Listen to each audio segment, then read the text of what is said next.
one of the most complex challenges facing many regions in Europe: depopulation.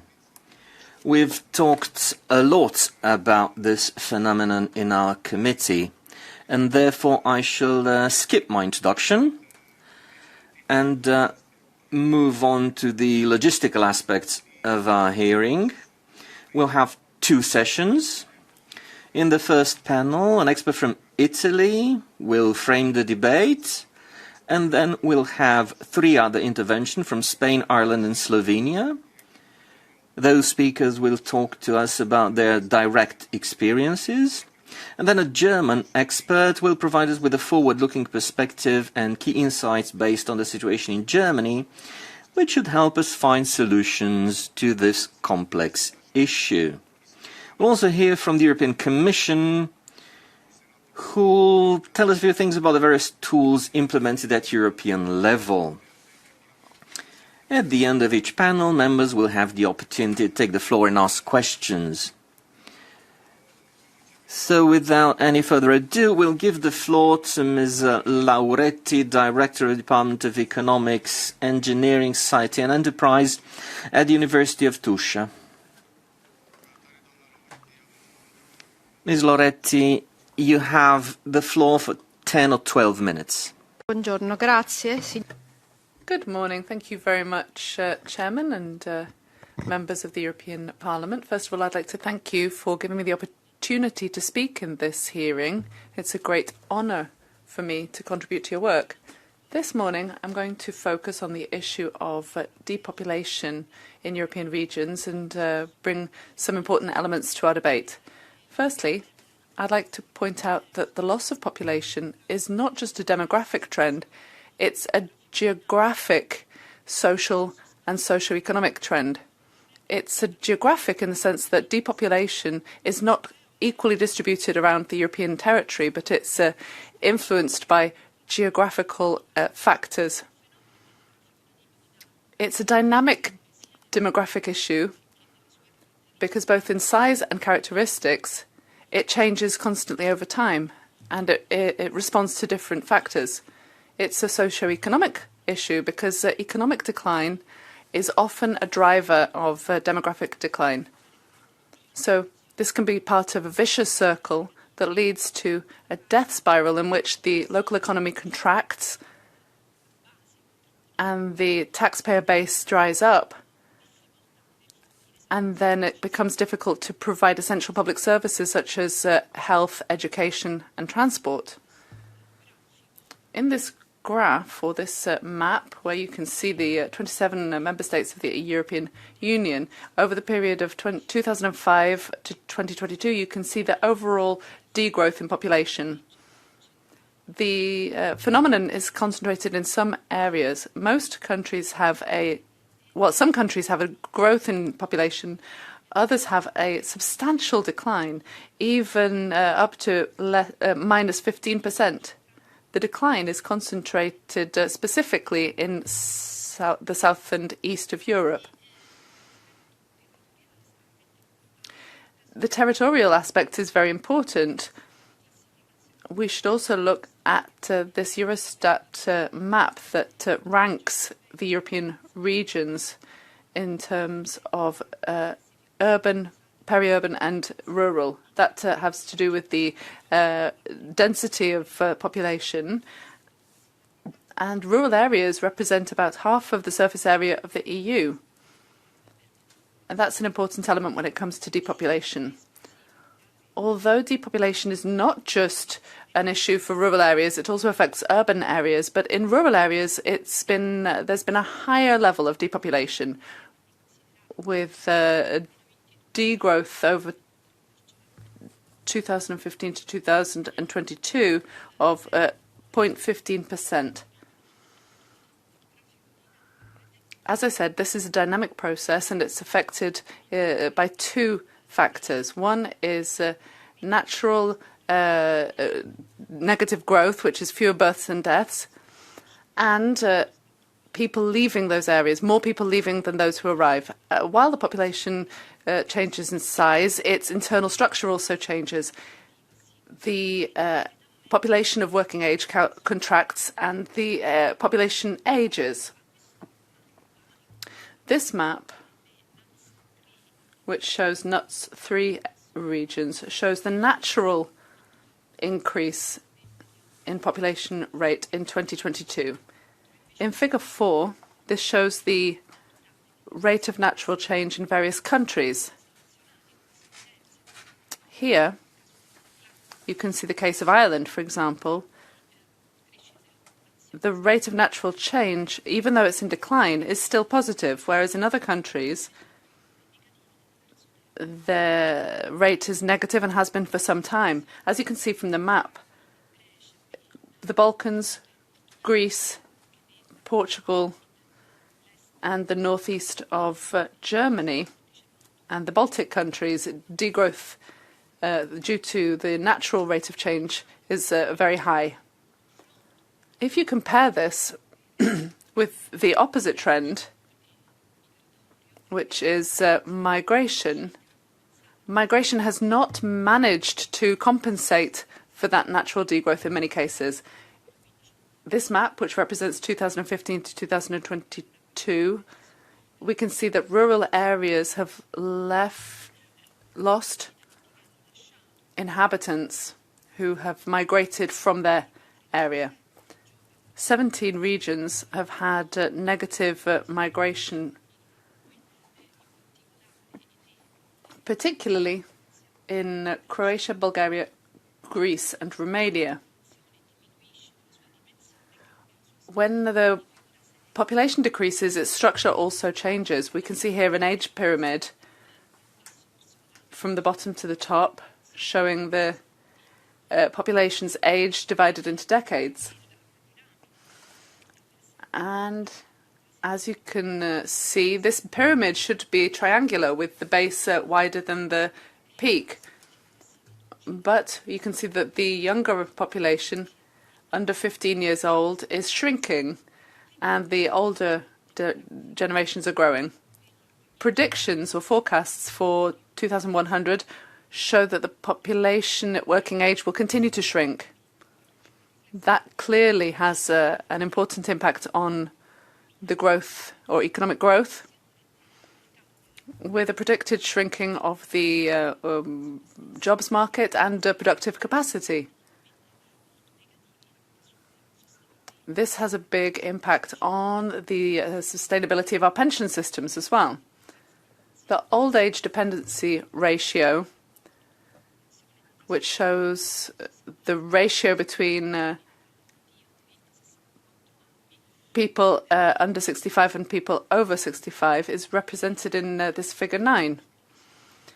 And it shows the difference between rural and urban areas. Urban areas have a much higher rate of elderly people, with a dependency rate of 40.5%, which is higher than the EU territory in general, or rather that's for rural areas. This puts pressure on pension systems and on healthcare systems as well. This reduction in workforce and the ageing population causes lower productivity and a lower capacity for innovation. So the social aspects of this process can be shown by the GDP per capita. In other words, the ability to produce wealth. As you can see in the map, for 2023, Eurostat shows that the GDP per capita, in terms of purchasing power,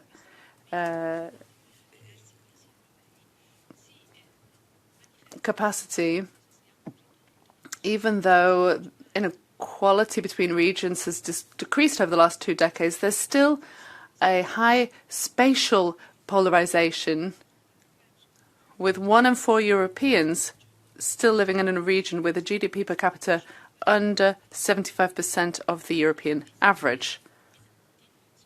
These inhabitants are concentrated in the south and the east of Europe. If the wealth production is distributed quite widely, here you can see inclusivity represented.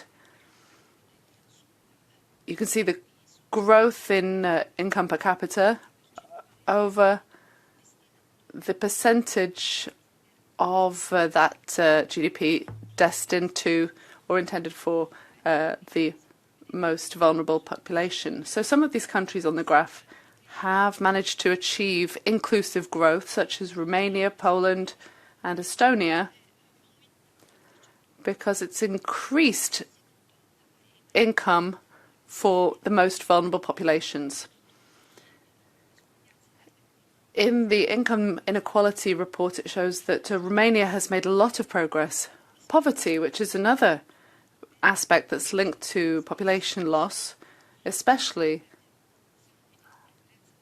when it comes to poverty prevalence. In figure 12, you can see the at-risk of poverty rate as a percentage of the population above the poverty threshold, which is defined as a certain percentage above the average income.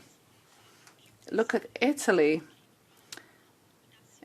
It has some of the highest regions, the regions with the highest levels of poverty, and some of the regions with the lowest level of poverty. Here we can see the competitiveness of European regions.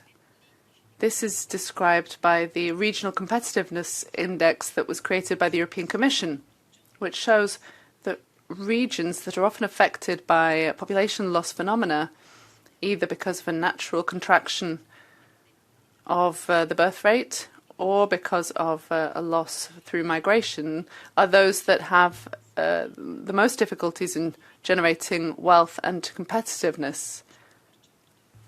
They're often underneath 75% of the European average. Competitiveness today is strongly influenced by the ability of a region to innovate. And I'd like to conclude my presentation showing you a concept that's been developed. It's called the talent development trap. This shows that often the regions that lose population are also those that, even if they invest in education, training and universities, trying to increase the qualifications and specialization of their workforce, are still failing to retain that talent. They're witnessing a brain drain, which sees their ability to innovate decrease further.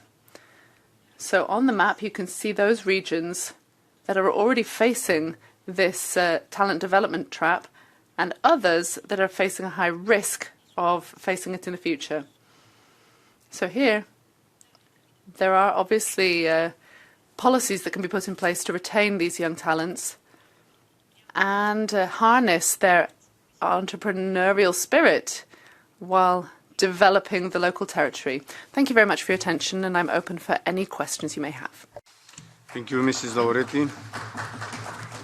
Now I give the floor to Mrs. Isabel Blanco Llamas, Vice President of the Regional Government of Castilla y León from Spain. Sí, buenos días. Thank you very much. Good morning, everybody, and thank you very much for allowing me to take part in this forum to talk about depopulation, something which is very linked to depopulation, that is cohesion policy. Demographic challenge in an autonomous community, Castilla y León, which is one of the most depopulated. Castilla y León has a surface area of 94,000 square kilometres and 2.3 million people. We have around 25 inhabitants per kilometre squared. We have the average of 96 in Spain. So we have over 2,000 municipalities, and many of these have fewer than 12,000 inhabitants, and that's the reality in Castilla and León. And we also have an ageing population. 25% of our population is over 65. Now, obviously, we want to ensure that people stay, we want to attract people, and we want people to return. And for this, the role of cohesion policy is fundamental. so that people can remain in Castilla y León, especially in rural areas. What is the challenge that we face? Well, it's about providing high-quality services, basic services, education, healthcare, social care, especially for older people who have faced another challenge, which is loneliness. And providing those services in rural areas means extra effort and higher costs. And to give you an example, Castilla y León is a leader in education in Spain, and this is reflected in the PISA reports. We have schools with only 3 pupils in some villages, and this shows that we are working to keep the population in the autonomous community.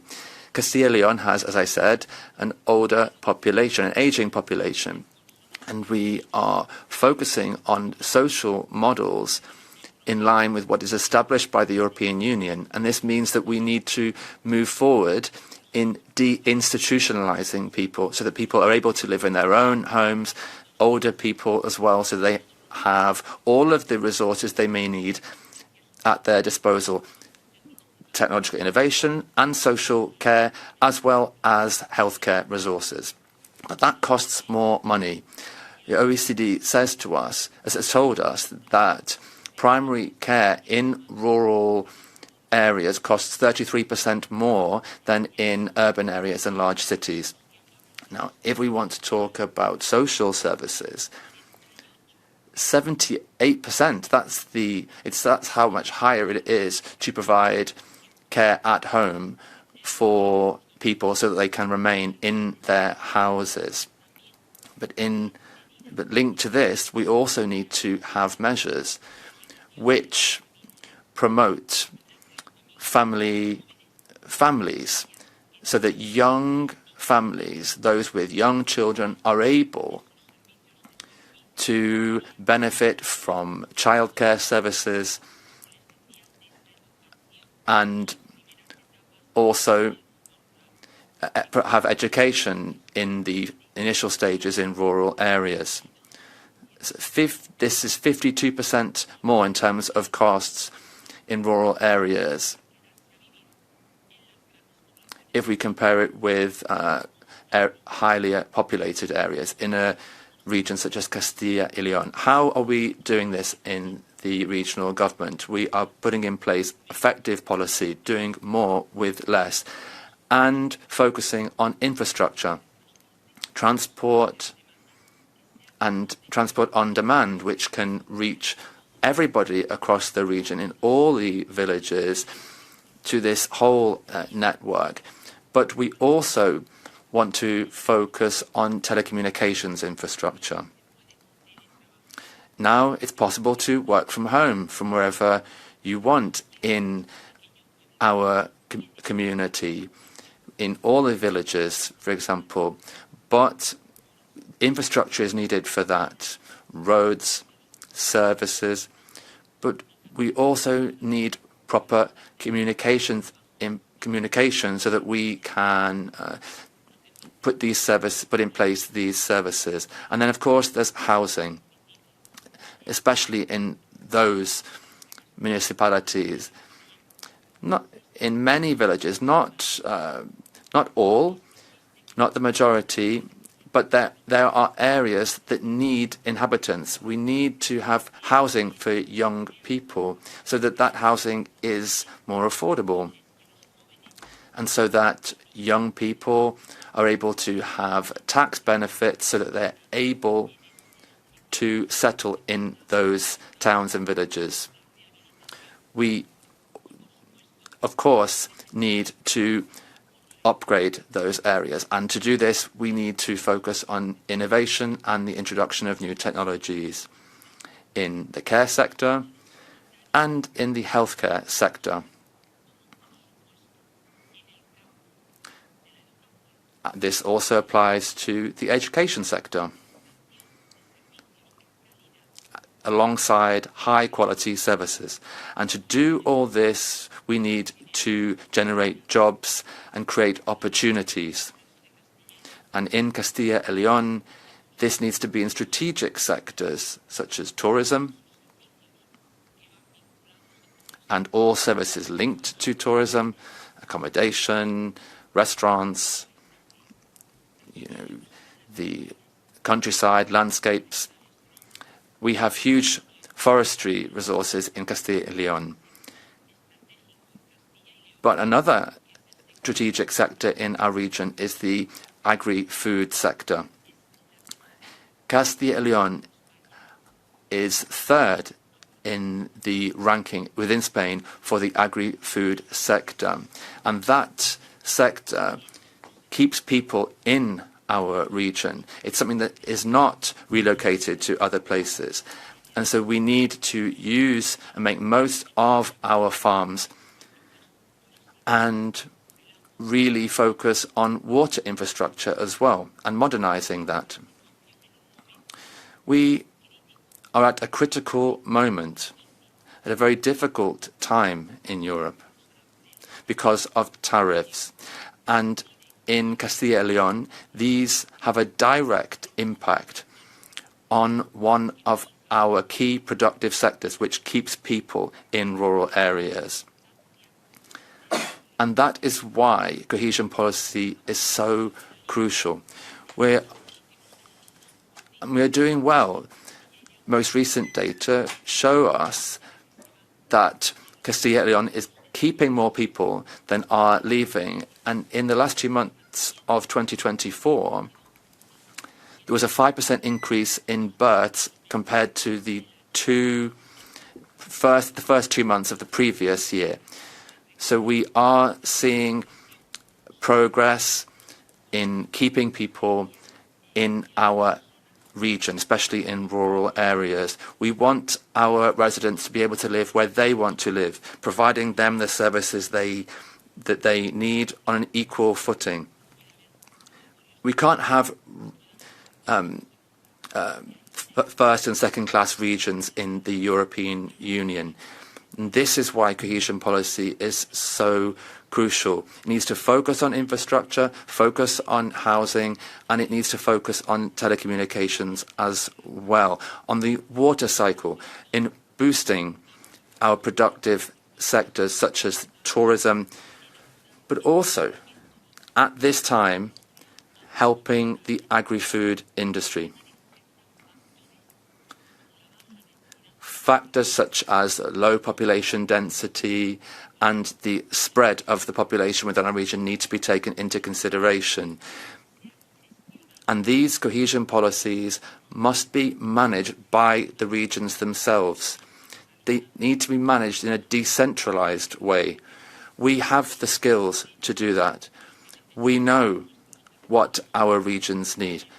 And we have also shown that what we know how to do, that we are able to develop these high-quality services, that we are able to help people, that we're able to generate opportunities in our region and help to attract people to the region and keep people there as well.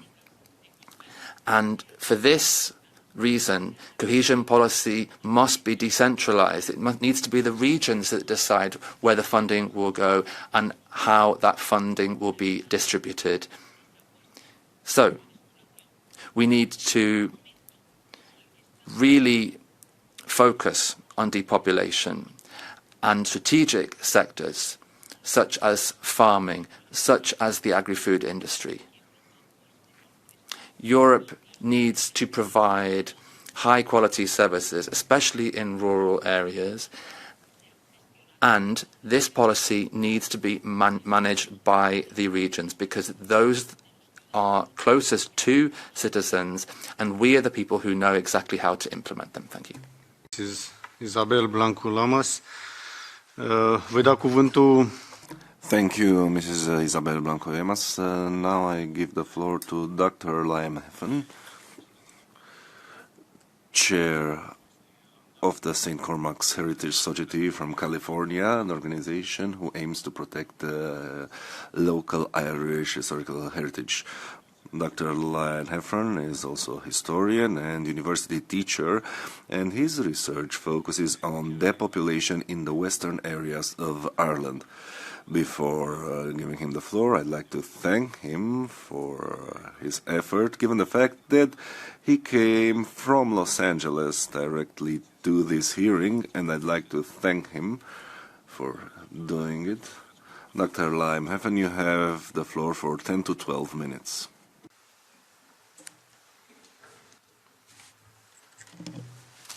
Thank you, Mr. Chairman and committee members, for inviting me here.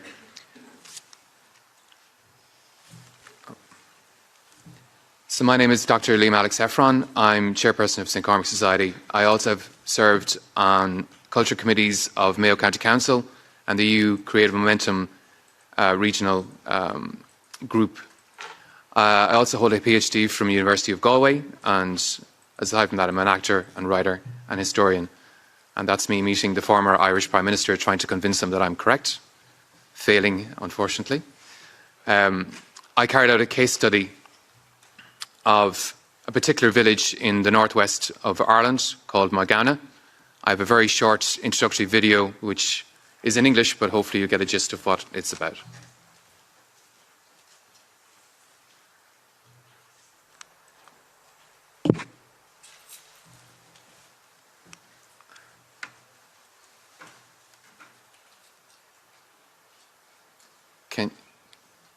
Next slide, please.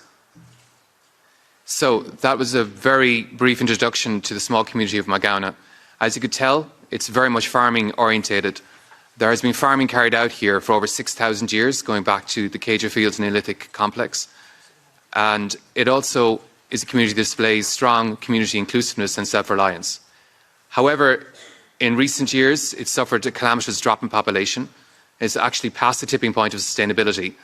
This has led to a loss of the ethnic culture and heritage, but also a breakdown into the intra-community social cohesion. No cows were harmed in the making of that slide. Magana is situated in an area of regional decline. Up to 2016, this area of the northwest of Ireland actually suffered population loss. While population has increased in recent years, however, twice as many people have actually migrated into the county, accounting for this increase. And it's notable, in my previous colleagues, we were just discussing it, this has not been picked up in the statistics. There's quite a lot of divergence between population increase and loss in Ireland that's not been picked up, and that's a worry. This is also accentuated by a lack of local democracy, but I'll get to that in a second. This is the actual village itself. If you go back a slide, please. It shows that there's been a calamitous loss in population since 1841. Less than 10% of the population now dwell in the place that once held 4,500 people. It's now down to less than 430. This is both pre-independence under the British rule and post-independence in the Free State and Irish Republic has seen this loss in population. We can see here, if you don't have young people, you don't have a community. And we see here the loss in population of our schools, of school children, from 200 in 1948 down to less than 38 today. This is, again, past sustainability. Unfortunately, this community that you saw a few minutes ago is now almost dead. You will see between 1967 and 1983 there was actually an increase in children, and this is down to a very particular development by the Irish state. In the 1950s, there was a decision to end a long period of protectionism by the Free State, the Republic government, to get involved in state economic and social and infrastructural development. You saw very large-scale works carried out, including the Awanini peat works, which saw electricity generation from harvesting peat. It also included foreign direct investment, and also these companies got involved in social engineering, where you saw them providing homes and services. Over 1,200 jobs were created, resulting in much-needed off-farm income. It resulted in a mini boom in the area. Depopulation stopped and actually reversed. We had a thriving younger population of communities and an empowered social and cultural enrichment up until the 1980s. However, this ended with the recession which took place in the 1980s. what's the point of saving ethnic communities such as the one in Magauna? Well, number one, these communities are best placed to protect and preserve the local cultural traditions, environment and heritage records. And Magauna community has shown that, especially through their development of the Blainmore Forest Archaeological Walk. These communities, if they're healthy, they're in great condition to be able to take in and give consent to integrating new arrivals. If they're not healthy, they're not in that position. And Magauna, again, is a very good example of that. And this is actually true along the western seaboard in Ireland. And finally, these communities are also important because they have what's called in Irish mehel. This is a philosophy of non-transactional social engagement, where these communities help each other, and it ends in delivering effective solutions at much less cost than local government or state government could provide, because people will give their time freely, their labour freely, and also their land freely towards infrastructural and projects like roads and local services. We will skip this video because it's too long. So here we see the development of what I call the slow erosion of local democracy. My colleague will speak shortly about the loss of autonomy in local regions. Ireland has a terrible record in local autonomy, just 4 places above the Russian Federation. We can see here that, coupled with depopulation loss, we find that the state, after this period of getting involved in rural regeneration, in the 1990s, the Irish state pivoted away and became what's known as hyper-capitalistic, and we saw a loss in local industry. We also saw depopulation increase and closure of the works of Aonini, which led to massive job losses, and the community started depopulating again. This coincided with also the loss of local government. We saw the urban district councils across Ireland being abolished, and again, the retreat of democracy back to the central core. It's not just me saying this. This is actually the former chairperson of Mayo County Council. He actually agreed with his opposition counterpart and said just a month ago, the local democracy in Ireland is on the floor. What can be done? Well, from the case study of Magauna, we can see that, number one, the state providing expansive, targeted and subsidised economic, social and demographic interventions is what's needed.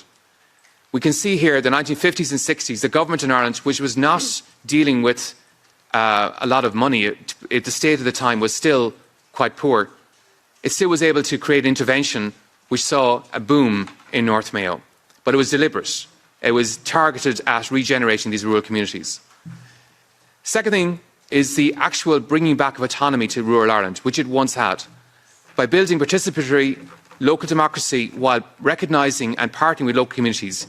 Giving them empowerment in the say in their own future is vital.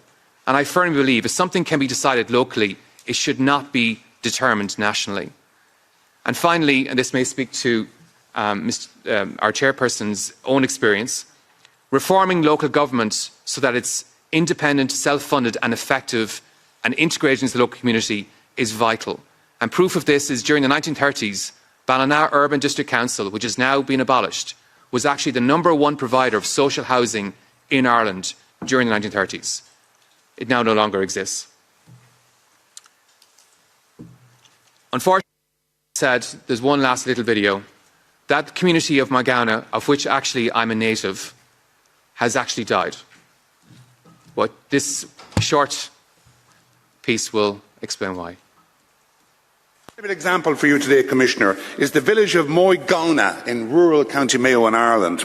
Writing in the Western People, Liam Heffron highlighted the plight of the Irish town, where on the 24th of June last year, Mitchell's shop, public house, post office, farm supply business and hardware store all failed to open.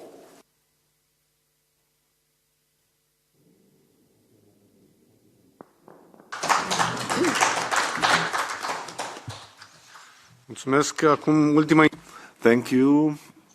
The last intervention of this session is that of Dr. Irena Brajni, coordinator of the Chair for Analysis of Public Policies and Public Administration in the Faculty for Social Sciences in Ljubljana.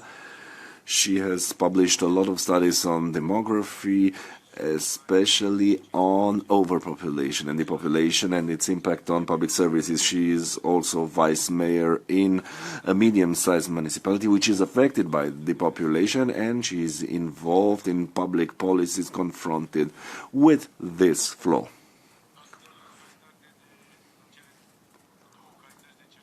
So, as a researcher and as an involved politician, allow me to pass the floor to Dr. Irena Bražnik for 10 to 12 minutes. Thank you. Thank you. Can you hear me? Yes.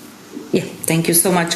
Dear Chairman, dear members of the Regi Committee and dear colleagues, I'm so sorry I'm not with you physically, but my older son has some health issues and I have to stay at home with him. So I am a professor of political science, and also, as the chair said, I am a deputy mayor in smaller, semi-small, rural to suburban municipality. I have studied local government for years, all elements of it, and then I tried to put it into practice, my ideas, to test them how well the theory works in practice, and I have mixed results. So I would like to explain what I think is the underlying cause of depopulation in rural areas, in my opinion. So next.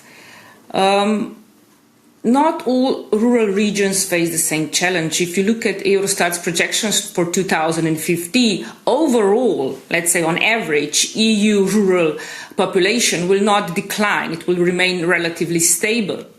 So with that said, we have some of these countries that have rural areas that are affected much more than the others. So the biggest fall of the population density will be in Romania, in some areas of rural regions in Romania, Bulgaria, Croatia, Latvia, and Lithuania. So overall, the depopulation of just rural areas is not devastating, but in some areas it's extremely devastating. It caused up like to minus 40% of population. So if we don't face the same challenges, maybe we should have different approaches, because some areas the cause of depopulation is in different is different underlying cause than in the others. Next slide, please. Just to explain my point of view, I have a PhD in urban management. I have studied urban. I have lived in the city for a majority of my life, most of my professional life I was trying to figure out how to make cities or very highly dense areas livable, how to address all these congestion costs. And now that I am deputy mayor of a rural community, I see that we should look at this as a whole territory on the national and EU level. So try to depopulate cities, because the pressures in the cities are enormous. I firmly believe that if we have good rural infrastructure, so people staying in the rural areas and so on, this basically means resilient European Union. In 2023, Slovenia had one of the biggest floodings in the history of Slovenia, and also it was recognized on the EU level. Almost two-thirds of the country were underwater, and we saw firsthand then how local rural communities were able to manage floods, how some of them, if they were given tools and authority to do it, were very good at managing consequences of flooding. So next slide, please. What do we need? So in rural communities, basically you have to know that local inhabitants, they understand the costs and benefits of living in rural areas. They do not desire all the amenities and all the infrastructure that we provide in densely populated areas, which is something that I was surprised by, because people understand that they give something in return for the way of how they live. However, if you look at just the infrastructure and access to basic facilities and amenities, basic services and goods, these all fall usually, if you look at the legislation in the EU, within the authority of local governments. The problem is that all local governments don't have the same level of authority over this providing services and infrastructure. If the level of authority is low, either is this a fiscal authority, policy authority, or even just maybe institutional authority, overall institutional authority, it means that local governments have lower ability to adapt and to tailor fit policies, which is crucial if you want to solve problems. As we saw, not all rural areas are hit the same by depopulation, some at all not, some significantly. Therefore, we should have to have more tailor-fit policies. And EU cohesion policy, there is also always a question, is it flexible enough? In one way, we have to strive to the common European Union goals that we set, but on the other hand, some areas are so far behind that they're really struggling to adapt to green transformation when they even don't have basic amenities like clean water. Next slide, please. So this is just an extract from Local Autonomy Index that we provided for European Commission, and it is, I believe, today one of the most recognized indexes for deciding the level of local autonomy. You can see that below the mean, mean is not just for EU, it's also for OECD countries, and European. So let's go. We have Bulgaria, Croatia, Latvia, and Romania. So if you have heard those same countries on my second slide when I said which regions, rural regions in which countries will be hit the most. And I do not believe it's a coincidence that these countries, the same countries, actually are being below average with local autonomy. So there should be something more to this. However, I do believe it's a more complex issue, and this is probably one of the factors. Please, next slide. So how can we help? So there's no one solution. If we have so many different local communities, and we should have them, and we don't have, like European Union basically do not have a tool in its toolbox to force member states to give more authority to local governments, but maybe to persuade them that if you give more local autonomy, there is a very good chance, this is backed by scientific proof, that we will get cheaper and more effective policies. And if we couple this with more, let's say, adjusted cohesion policy, like Vice President Fito said, he called for place-based approach. I do agree with him. It should be more linked to what certain areas need that might be redundant for some other areas and vice versa. But I would like to add that only adapting to different places will not be the same. We have the solution. We have to give voice to all those local governments who know what they're doing, who know what the real problem is. So to really do some sort of tailor-fit policies. And cohesion policies should follow that, and European Union should give more directions or maybe some sort of standards for member states to follow regarding autonomy of local governments. And my last slide. Yeah, I would really like to show you, this is my my home municipality. This is where I live. I came to live here from the capital city.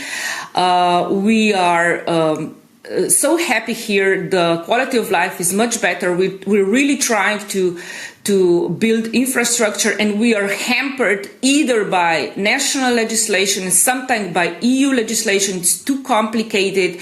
It also does not allow us to tailor fit to our policies. So now we're not wasting, but we are pouring money into some policies that might not be the top necessity for our community just because it's currently the trend on the EU level. Thank you. Thank you. Now, because we don't have so many members for our committee, I propose to make just one session of questions and discussion. And after, for the answers, I give the floor to our four experts. So we start with Mr. De La Hoz Quintana, who replaced Mr. Novakov from EPP. Well, thank you very much. I will speak in Spanish. Bien, en primer lugar. First of all, thank you very much to the speakers. Thank you very much for your presentations. I think it's been very explanatory of how a problem which isn't exclusive to some areas, as we've heard in the first presentation, this is a problem that's spreading to other parts of the European Union, and there are common factors between different regions, as the speakers have explained. And all of these areas have something in common, and that is the need to try to keep their population in those areas. And so that means that they need to make extraordinary amounts of investments to ensure that they're providing good quality services. Of course, people, as we heard in Leta's report, there needs to be services equal to what they can find in urban areas. And so we're seeing that there is this migration between urban and rural areas, and people are moving to more developed areas. And so the goal should be, and this is what we share in, we all believe in the European Union, we need to ensure that the development of all territories, including those who have less population, is a priority.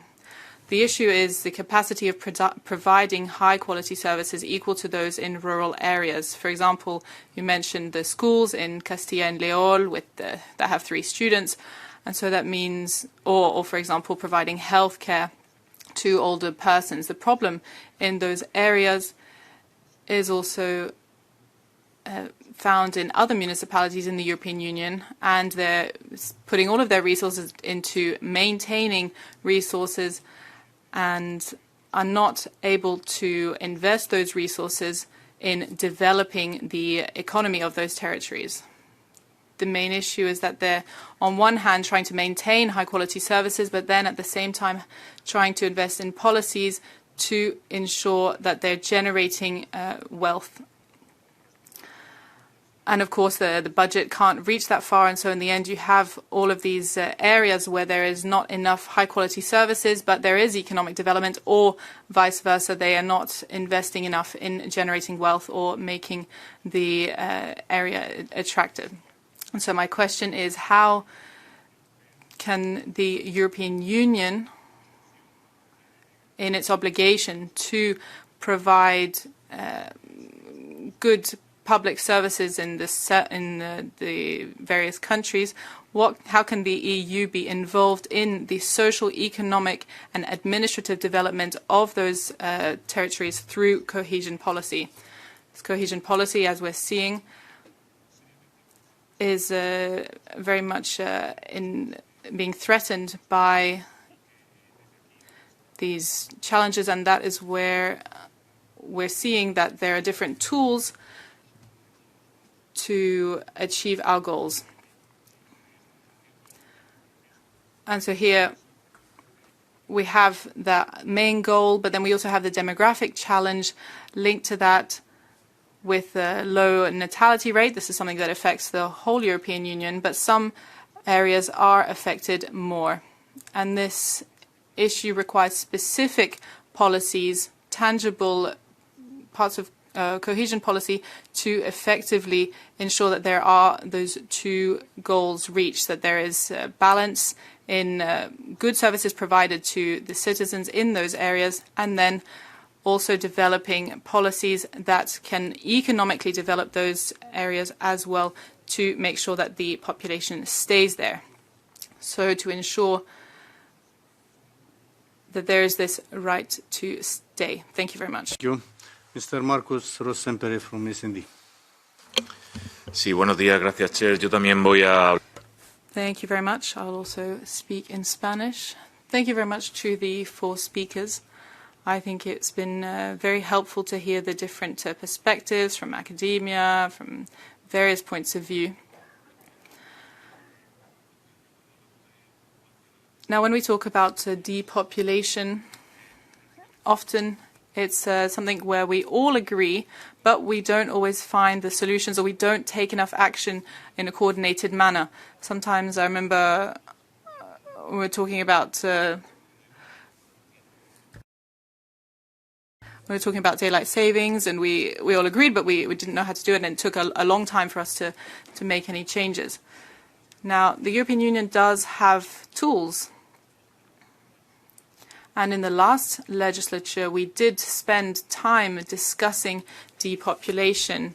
We approved a long-term strategy for rural areas. Here in Regi, I was the rapporteur. We worked on the territorial agenda 2030 for the European Union, and the report clearly stated that it's not being implemented. And it was then pushed.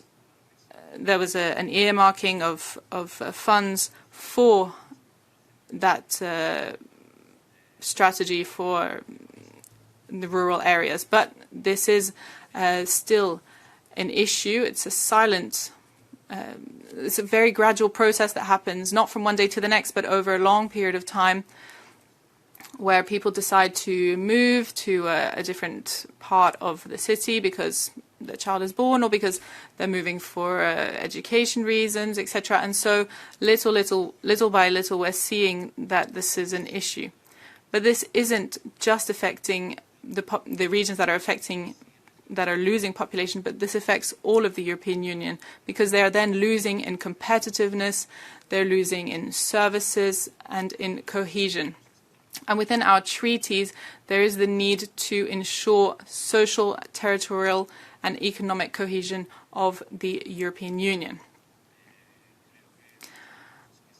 And so I think a lot of what's been said are things that we share. It's been good to hear them within the Regi committee. We've heard it many, many times. We need flexibility when implementing the funds from the cohesion fund, so that all of the different areas can have the policies that they need to solve the issues that they're facing. Depopulation. We need a multi-level governance. All of the different levels of authority need to be involved. The EU, the member states, the regions. We need to ensure the right to stay in the area that one's been born in, and also potentially proposing that for the next legislature, GDP shouldn't be the only indicator. There should be other economic indicators. They'll have to be defined, of course, but this needs to be modified. GDP is the main indicator, and that can remain, of course, but there needs to be other indicators when allocating funds from the cohesion policy, whether that's employment, depopulation, exposure to the risk of climate change. Well, they'll have to be defined, but we need to think about this so that there is a better representation of the situation in the territories. Now, I was looking at the graphs, the population graphs, and we've seen that there has been an increase of 100,000 people, and then there was, again, a fall. I'm not sure if there is a demographic or a social explanation for that. I'm just asking to know if during that time of the last 30 years, why sometimes there was an increase and then there were falls. So I'm wondering if there were studies on that, just to really understand what's happening now. Is that to do with the economic crisis that came just after 2010, or I'm not sure. I don't have the data, but perhaps there were studies carried out by universities in the areas, so to understand why at some points there was a growth and then other points a decline. In my area, we don't have that issue, but we know that that is an issue in rural areas. So, as I said, this is an issue for everyone, and we have to take it seriously because it affects everyone. Thank you very much. Thank you, Mrs. Antonella Sberna from ECR. Grazie. Thank you very much, Chairman. I'll speak in Italian. Thank you very much to the speakers for these very interesting comments and the data you've given us. As I'm sure you know, in the Regi Committee, but also in other committees, we are trying to understand what the biggest issues are with regards to depopulation and demographics. And in the work we'll do this year, we're trying to come up with guidelines for the Commission about how the Parliament can contribute to guiding the funds for this issue, which is so important to all of us. We're working in synergy within various institutions of the Parliament to achieve that. My question is for Professor Lauretti. Thank you for being here and thank you for your academic contribution. You've really given us an overview of the trends with regards to the areas that are being depopulated. And the specific case of the village that was mentioned as well, the numbers were quite striking, given the larger trends. We've talked about education inequalities and how they occur and how they can be an obstacle to realizing the full potential of our young people. It's one of the causes of the depopulation of our regions. So I've seen from your work that there is a lack of educational opportunities, which is triggering this brain drain, which is so damaging to these regions. My question is, what can the effective levers be, given all of the data you've presented? What levers can European institutions, which have competence in this area, we don't want to overlap member states' competences, we want to do what we can within our competences. So, for you, what are the levers that we can use to rebalance these educational opportunities? How can we give people that right to stay? How can we turn this trigger for people leaving into a trigger for people staying in their the areas they were born in? You, Mr. Muloi. Thank you, Chair, and thank you to Isabel and to Liam and to Irena for joining us this morning for what I should have asked, Chair, how many minutes do I have? 4. Thank you. Thank you to the speakers. I have a number of questions for our speakers, but I also have, I suppose, a conclusion I have drawn from what I've listened to from the three speakers, three different parts of our European community, and I've yet come to the same conclusions based on what you have said. And I find that there is a common thread there. You all speak of communities that have been starved of democracy. You speak of communities that have been starved of housing, and starved of transport, and starved of educational facilities. And then we wonder why the community is dying. You know, starved of investment. This is the key issue. And, you know, when I look at our solutions, our proposed solutions, I see toothless solutions. Our demographics toolbox, with respect to people who were involved with it, it means nothing. It is a communication. And to me, it will never be a serious measure until it deals with the issue and becomes something our Commissioner uses when he starts to distribute cohesion funding, because it must be conditions attached, it must be strings attached. We must say to regions, we must say when they are applying for funding in the regional assembly or the state, we must say to regions, you must comply.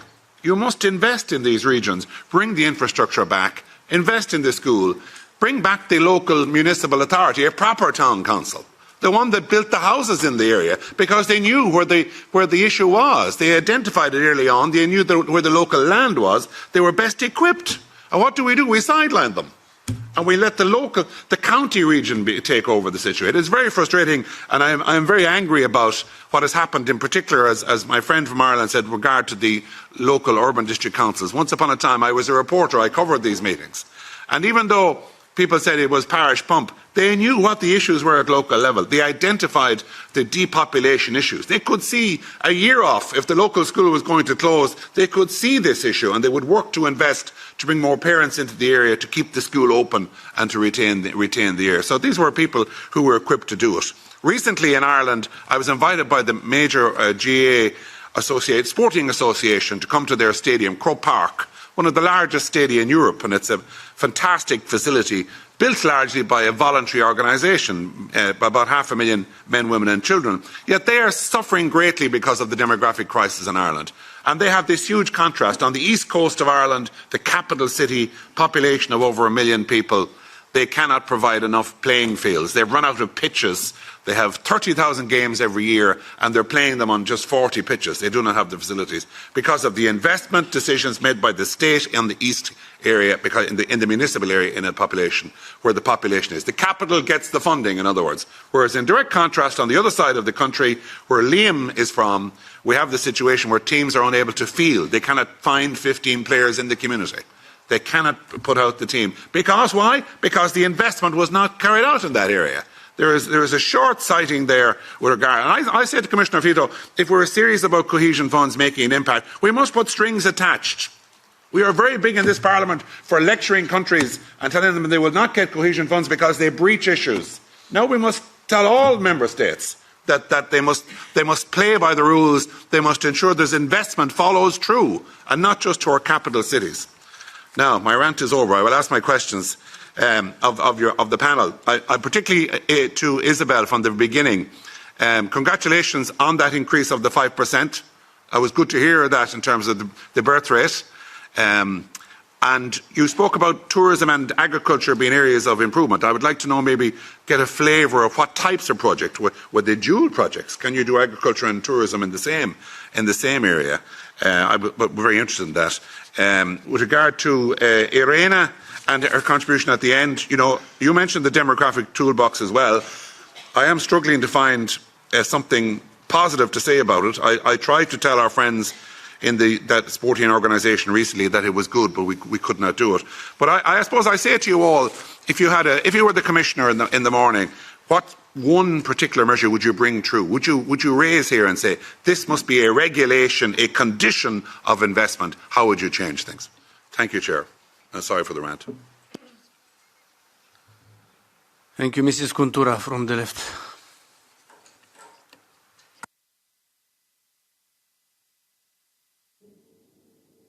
It works. Thank you very much, Chairman. I'll be speaking Greek. Firstly, I'd like to thank the speakers for the very useful information that they've given us. The demographic crisis is an existential threat to Europe, and we need to immediately adopt European policies to tackle it. It undermines development and social cohesion, economic activity decreases, and the standard of living is worsened in many regions and islands which are based on agriculture, fishing, livestock rearing or small industries, especially run by family businesses. These jobs are being lost. Many young people are being forced to abandon their birthplace, the brain drain, as we've heard, and older people are struggling to meet their basic daily needs. At the same time as we're talking about strengthening competitiveness and innovation in Europe, there are still entire population areas where the residents do not have access to basic services and social goods such as healthcare, education, reliable transport, and good quality drinking water. The problem is particularly visible in my country, Greece. It's a country with a lot of islands, and on those islands, the cost of living has more than doubled thanks to inflation and high living costs, the high cost of transport and energy, and the lack of affordable housing. Many of the small islands are disproportionately affected, and they have started to depopulate. Given that we need to turn around the current ageing and shrinking population of Europe, and as there's no one-size-fits-all solution, I would like to ask speakers the following questions. Firstly, what additional criteria do you think should be included in the cohesion policy after 2027 so that we can tackle the specific challenges that affect regions and islands? Secondly, which targeted incentives will encourage young people and women to return to and stay in these depopulating areas? Thirdly, how do you think that given the current cohesion funds, we can meet the current urgent social needs for affordable houses, healthcare, domestic care and public services, particularly in areas with a intense demographic challenge? And lastly, shouldn't we move towards a more flexible governance model with fast-tracked and targeted funding for the areas that are particularly affected? Thank you very much.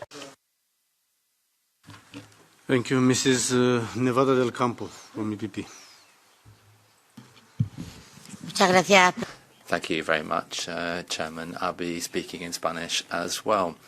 Firstly, I'd like to apologise. I would have liked to listen to the presentations, but unfortunately I had to attend another meeting. So, do you believe that we are in time? Can we reverse this situation? In Extremadura, my region, 64% of municipalities, 1 in 4 people are 65 years or older. Now, what can we do about this? Within 20 years, many of these towns and villages may have simply disappeared. This is very worrying. In the last decade, we have lost around 51,500 inhabitants in Extremadura. And we also have seen a negative balance in Spain since 2015. If we don't deal with this urgently, we will no longer need to even look for solutions. So I'd like to ask you about connectivity, digital connectivity and transport. How can this help to reverse this trend? Another question that I'd like to ask you. Migration, ordered migration, could that be an alternative or a solution to this, to the solutions already provided? And Ms. Blanco, I'm sure you mentioned a certain program and talked about the data and encouraging results, but we implemented the program for digital nomads. Obviously, this involves assistance from the autonomous communities. Many young people are settling in rural areas and they're able to work from home. And there's also support for women as well, so they can work in rural areas. What has been your experience of this? Are there any projects of this type in your regions, or have there been any studies about that? And do you have any data about what the results have been from that? And to conclude, do you believe that differentiated tax treatment for families could help to reverse this trend. So, adding to all of the policies which will stop our villages from disappearing. Thank you. From Renew. Ja, vielen Dank. Thank you very much, Chairman. Let's start with a couple of thoughts from experience. I have myself been in a district council in Germany, and the average population density was 55 people per kilometer. But we have 3/4 of the communities have very few people, and the central government always asked us what we want to do with the funding and how much funding we wanted and what that would be used for. And what we did, all of the inhabitants have a checklist for work, housing, tourism and the environment and transport, and they have planning based on that, and they set out goals, short-term and long-term goals. And this was then put into an integrated network, and we were able to look at what the goals were and how those goals should be met, and then the funding was allocated based on that, and then the authorities allocating the funding knew that they would be spent properly. Now, before, what we saw was young people were leaving villages. Now older people are leaving because they the houses are too big and they're perhaps not good for people with disabilities. Now, if the older people had left earlier, then the young people would have been left with housing which would be decent for them. Now, the question has been asked about tax treatment. All of those working in rural areas should be given special discounts of 10%. So if young people invest in rural areas, they could have a 10% deduction on investments. We have, but obviously this is incredibly important for rural areas. Now, when it comes to Mr. Vito's policy, what I see as dangerous is that funding from cohesion policy could be used on defence. Now, obviously, that's incredibly important. I don't want to play that down, but we need to fight for all the money for underdeveloped areas that is in that budget, which is available in that budget.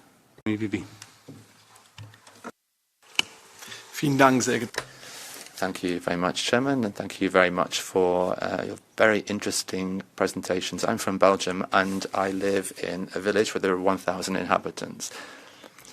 And I believe that I can fully understand what it means to live in rural areas and what it means for people to flee these rural areas, even though that's not happening so much in my region. When we talk about people leaving these rural areas, we could also talk about tools that could be applied to combat that. And as Mr. Streit has just said, often this is about the conditions that people live in these areas.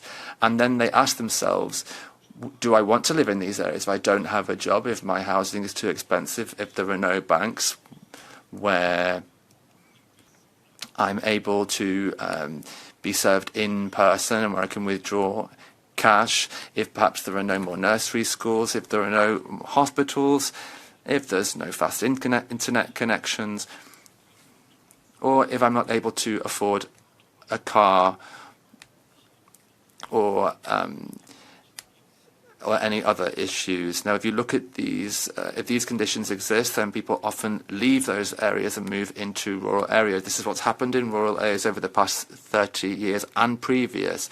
30% of people in the EU live in rural areas, and I've been here for 10 years now, and often we develop legislation from the perspective of somebody who lives in an urban area and not from the perspective of those people who live in small villages. Now, one second thing is that we need to keep these areas attractive from an economic point of view. Now, obviously, there is space in these rural areas. This needs to be fully utilised. We can also convert industries into new economic models, and agriculture, of course, is crucial. Farmers work in rural areas. We need to ensure that they can live in those areas and live from the crops that they are harvesting. So I have a question to Mr. Heffron about the example of the Invest Island village. Two things perhaps could have led to the problem here.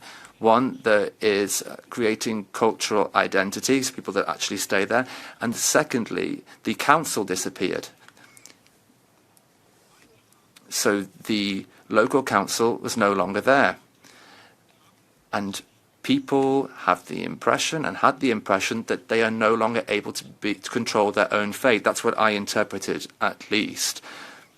And this is a phenomenon which I think is present in many rural areas. People are not interested in politics. These councils disappear. And then if we look at far right results, it's in those areas where people, that's what's happening in these areas. People are voting for extreme parties. We need to work on this. So my question for you, this council disappeared. Should it be decided there on the ground that decisions should be taken there on the ground? Would that not be good motivation for people to keep those councils, maintain those councils in those areas, so there's an impression that if a petrol station closes, for example, that there would be a council that they could that could help people keep that petrol station, and then it would actually increase the feeling of community in those areas. What's your conclusion from this? How can we ensure that people in those areas can participate in this decision making? It's quite a difficult question, but I think that you're one of the experts here who perhaps could provide a response to that question. Thank you. Thank you so much. Now it's time for the answers.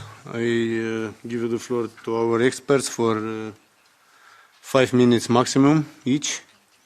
We start with Mrs. Lauretti.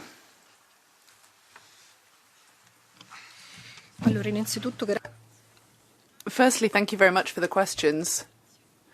I have a couple of comments. The question about educational inequality in the territories,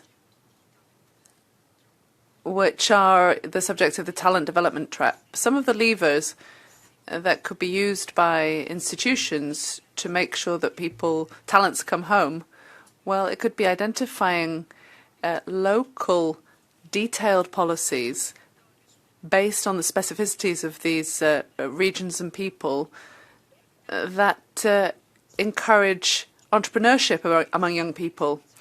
We have to identify situations in which there is sufficient training, so there's a high level of educational supply, but where the economic fabric of the area doesn't manage to integrate those brains and people leave to go to other countries or other cities.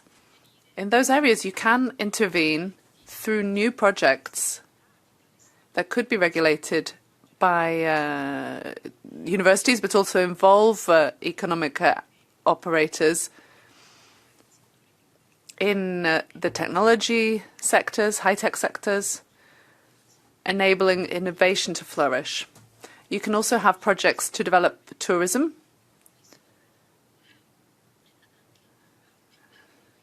We've seen, for example, in Greece and in other countries of Southern Europe, that young people can develop projects to go back home to where they're from and create new businesses to make the most of tourism. Another aspect relating to the aging population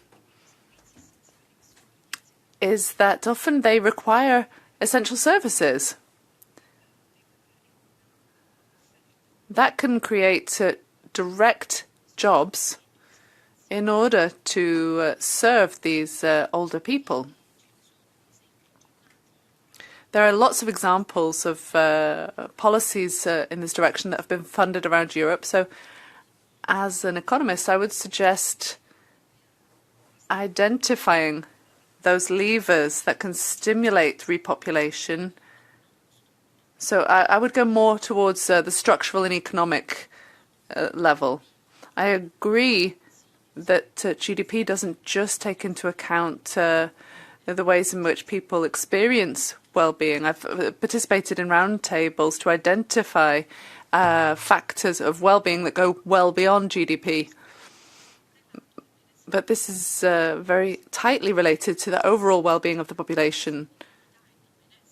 There are elements of happiness and well-being that, of course, need to be considered.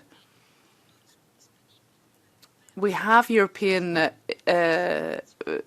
indicators through Eurostat and national statistics offices. We have a very detailed overview right down to NUTS 3 level. Even below NUTS 3 level, municipalities have to be involved. So those are the factors that I wanted to highlight, added to... Well, I also wanted to talk about the effect of the birth rate trends. It's clearly, very clearly linked to economic crisis. After the pandemic, there has been a population contraction, and the forecasts suggest that in 2027 there's going to be continued shrinking. We could help families, give them tax breaks, advantages and benefits offered to families with a lot of children, and also support women of a fertile age so that they can manage to have a work-life balance. Thank you very much. I'll pass the floor to my colleagues. Mrs. Isabel Blanco Llamas. Sí, muchas gracias por las preguntas. Thank you very much for your questions. I'll just start with the direct question. Are we in time to revert depopulation? The answer is yes. If not, it wouldn't make sense that we're all here today discussing this. Of course, we can't do this alone. The municipalities or the regions cannot do this alone. There needs to be an involvement of the European Union. And there needs to be that cohesion policy. There can't be two different tracks. While some are progressing and others are not, it's really important to focus on that cohesion policy. But it's also important, as has been said, to have that flexibility and, as I've also mentioned, decentralization. We've seen the studies, we've looked at the different maps.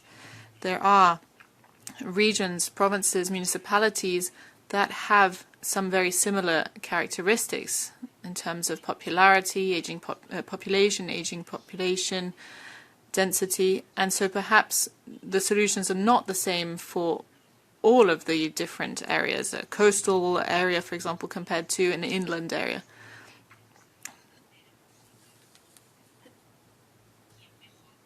And so the people who are most familiar with the different measures or projects that need to be implemented are those who are in the territories. It's the local administrations, or in this case, the regional administrations, especially when the regional administrations and governments are those who have the skills to provide the basic services, to provide education, to provide healthcare, to provide social services. In Castilla and Leon, 82% of the budget goes to healthcare, education and social services. And so you asked what measures had we put into place to invest, had to reverse this trend. If only there was a magic solution. There are cycles, population cycles with an increase and then a decrease. Now, the pandemic was a turning point, especially given new technologies and working from home. For that reason, we have to invest in technology through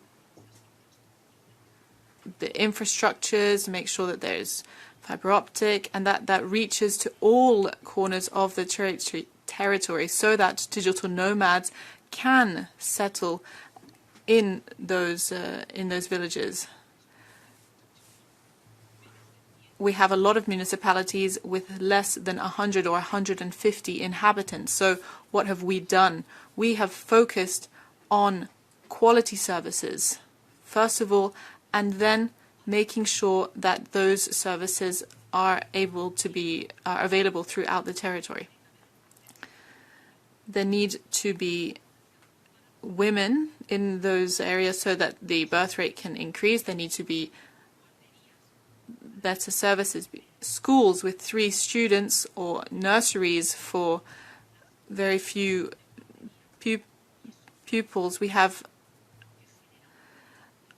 nurseries because if you have nurseries, then you're making people stay in those areas.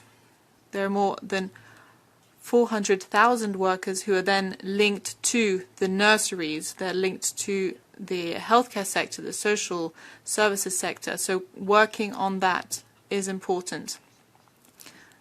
And then also working on the primary sector, the productive sectors. Cohesion policy has to have an impact on infrastructure, on water systems, on tourism, and on sectors who are the hardest hit and who will continue to be affected, like the agri-food sector. Linking agri-food to tourism, yes, that can be done, especially with the wine sector. But in terms of the agri-food sector, we need to really ensure that there is generational renewal to attract young people so that they want to stay in rural areas, and then with differentiated tax treatment that will then help to modernize, alongside that, help to modernize the facilities. And that is the role of cohesion policy. Thank you. Thank you. Mr. Liam Heffron. To my Belgian friend, I would absolutely agree with what you just said about the local council having the ability to solve problems locally. I would suggest that people don't live in settlements. People live in communities. I think the key thing here is we shouldn't get lost in statistics, perhaps, is that communities is more than just a collection of people. It's actually a real thing. And when you lose a community, you can't just build it up by throwing more people in. And I think a healthy community is one which is giving consent to how it's governed, but also visitors that come into it. Immigrants who come into a community need to be accepted by the community. And I think we need to trust them that a healthy community will do that. I think human nature suggests that they will. An unhealthy community won't. And unhealthy communities vote, as you pointed out. And we have seen in the States where I live right now, when an unhealthy community votes, we can see what the result is. So I think it's key and vital that it's everyone's interest that we ensure that our communities in these areas are healthy. And number 2, participative democracy. We need to have both representative democracy, healthy, and also participative. I'm saying the name all funny. But in the case of Magauna, the village that's now gone, they don't have any means. They have a voluntary group of people who try to come together, but they've no agency, they've no funding, they're not recognised, they have no power. And we need to devolve power to local communities to be able to, as you just pointed out, to talk about the closure of their school, of their filling station, of their village, and be able to get results. Ireland has one of the worst records in autonomy in local government. I think itself and Hungary are the two lowest EU-ranked countries on the OECD index. And it's proof put, I think, if you're talking about what you can do to make a change, investment is clearly something, target investment that deals holistically with people's environment, not just building factories, but also services, as we talked about. But I think number two is give the power back to people who can actually make a difference. And in historical terms, in Irish terms, all the main movements that came in Irish history through our independence, through our seeking overturning the landlord system for peasant proprietary, we have seen it all come from the local level. So top-down doesn't work in this scenario. And ultimately, at the local level, that's the most effective solution. So I think we need to feel that local communities, and the one that I come from, needs to feel that it's important, that people listen to it. And I think wherever you have your village, my sister-in-law is from northern Greece. She talks to us about the same problems that are in the west of Ireland. And one thing I will highlight, which is a worry from an Irish context, the figures are not picking up the huge population loss along the western seaboard. I don't know what's that representative elsewhere, but that's a worry. And if you're going to analyse GDP in Irish terms, that's the worst possible indicator you could use to decide if a community is healthy or otherwise. And we all know the reasons for that. But it means that ordinary people suffer when you do take the analysis. And the last answer to your question goes back to tying cohesion funds to minimum checklists.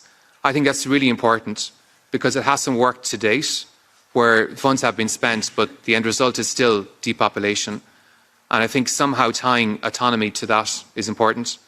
I don't know how you do it, but I think that's one thing. It is too late for some communities. The community I came from is no longer.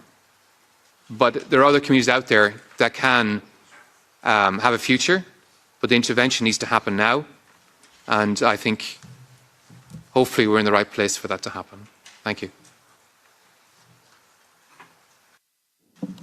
Thank you, Mrs. Irina Brajnik. Thank you. So my comments would go along the way that I'm a political scientist. Giving people voice is crucial, but what is more important is that what you do with that voice, because people will identify with their communities, they will build their communities, as my colleague said, but only if they are heard, and not just heard, if we will act upon those needs, those expressed desires. Because democracy is very good on paper, but if you have a local council that only gathers opinions, desires and wishes and cannot act on it because it doesn't have the authority or fiscal authority, and therefore money to do it, then people will not engage. They will not identify with local community, because what does local community do for me? So if they don't do anything for me, why would I identify with it? So it is crucial to give local communities more autonomy. You can see that all the countries that have more or less stable depopulation are countries with very high autonomy index. So they give voice and opportunity to local communities to develop their own tailor-fit policies. And therefore we cannot be so presumptuous to think that we can make a policy from capital for every rural area in the country because we talked about statistics and decided this is the best way to go. They're different. Everybody is different, and we need local population to engage, and they will engage if they will have the power, if local communities will have the power to change things. When we did analysis with a local authority, with different levels, different aspects of local autonomy, in some areas, local autonomy is so hampered by normatives, standards, European or national, that they are basically just allocating funds. They have no influence over anything, basically. In our country, for example, we have autonomy and authority to some extent over the primary schooling. But when you open the book and you see what you have authority over, it basically diminishes. You are not, you don't have authority to decide on curriculum, you don't have authority to decide on staffing, you don't have the authority to decide on the standards of buildings. So what do you have authority over? I do not understand. So this is the major issue, is we have to enhance authority. Regarding the question on how we could condition the grants, first of all, we should probably start with, when making cohesion policy, include more of local communities. Not all countries have representatives in the parliament, and also some majority of the parliaments do not actively act on behalf of local communities. Thank you. Thank you, Mrs. Brajnik. Also, thank you all for your participation. And now we're going to the last session of the hearing. And I give you the floor to Mr. Frederick Sixtus, Project Coordinator at Berlin Institute for Population and Development from Germany. Thank you. Thank you.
For 10 minutes.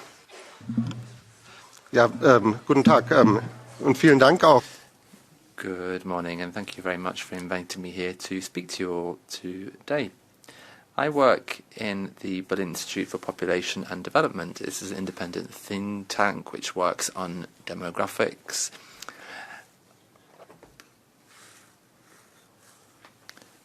Now, I was asked to speak here, and when I thought about preparing this, I thought about a presentation that I did talking about Lausitz, the region of Lausitz, Lusatia. It's a good example of a region which is experiencing depopulation and that also receives significant EU funding.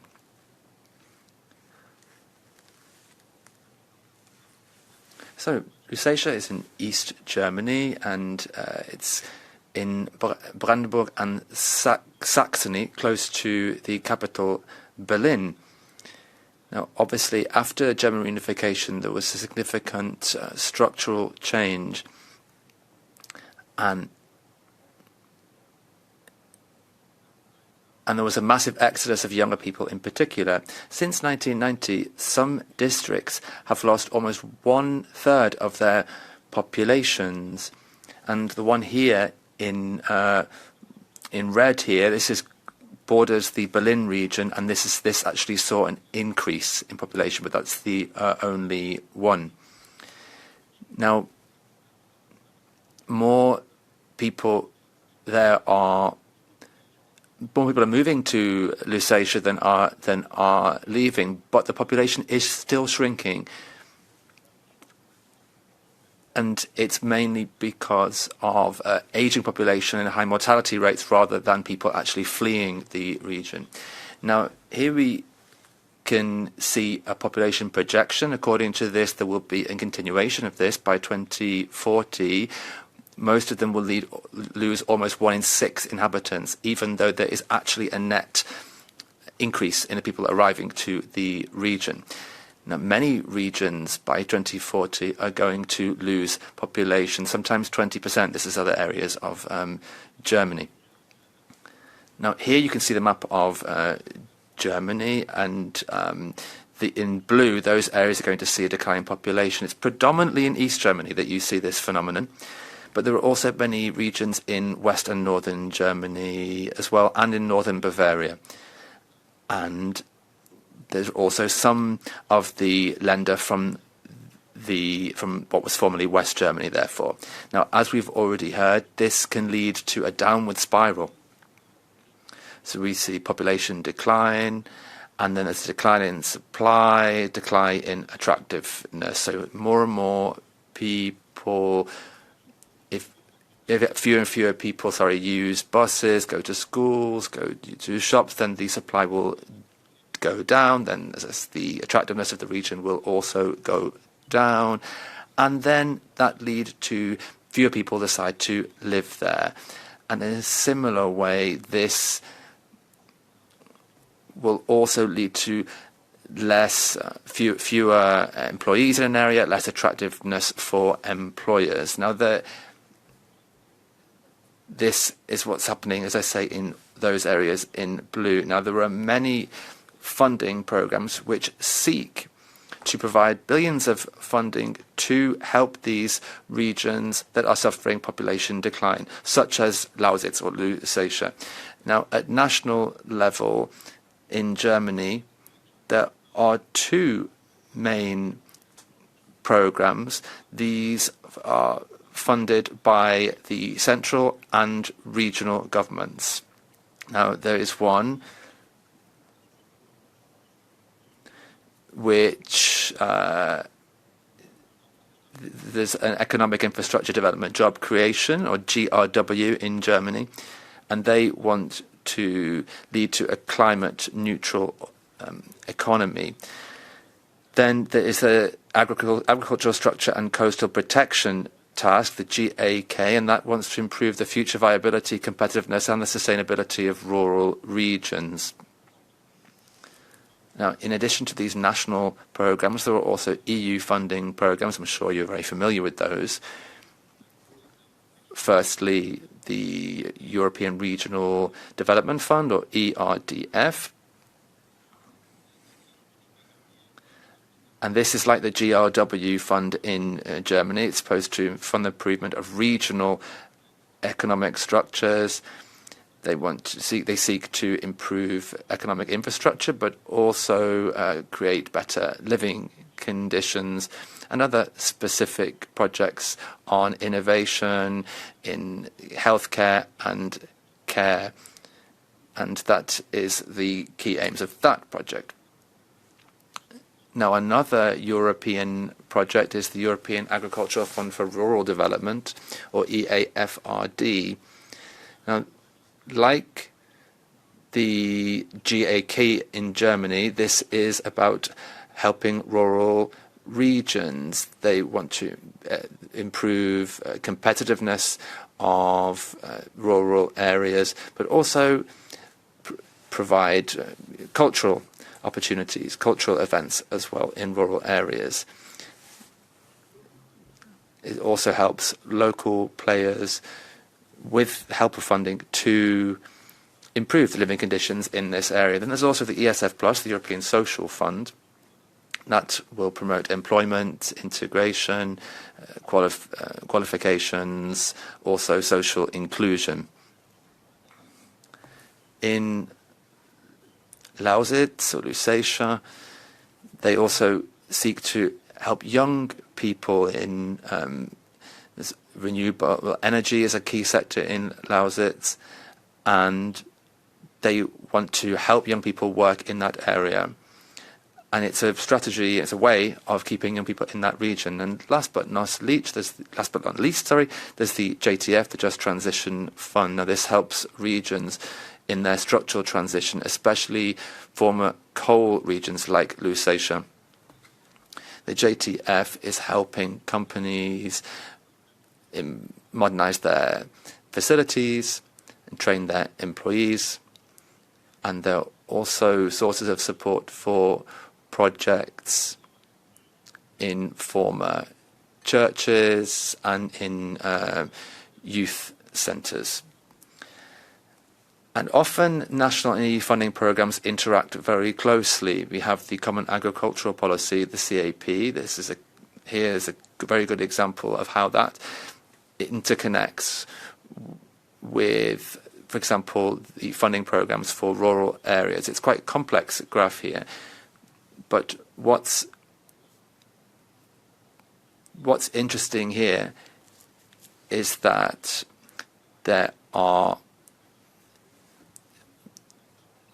what's interesting to highlight is not just in agriculture that people are being supported in the rural areas, it's also about rural development in general. And EFRD can have a 50% funding rate. And when it comes to the German programs that I mentioned before, the federal government will fund 30%. And then the lender will decide on how the strategy plans will be managed and funded, and how the funds were then allocated to the recipients and what the focus of the funding will be. So there's quite a lot of wiggle room in Germany for decisions there. And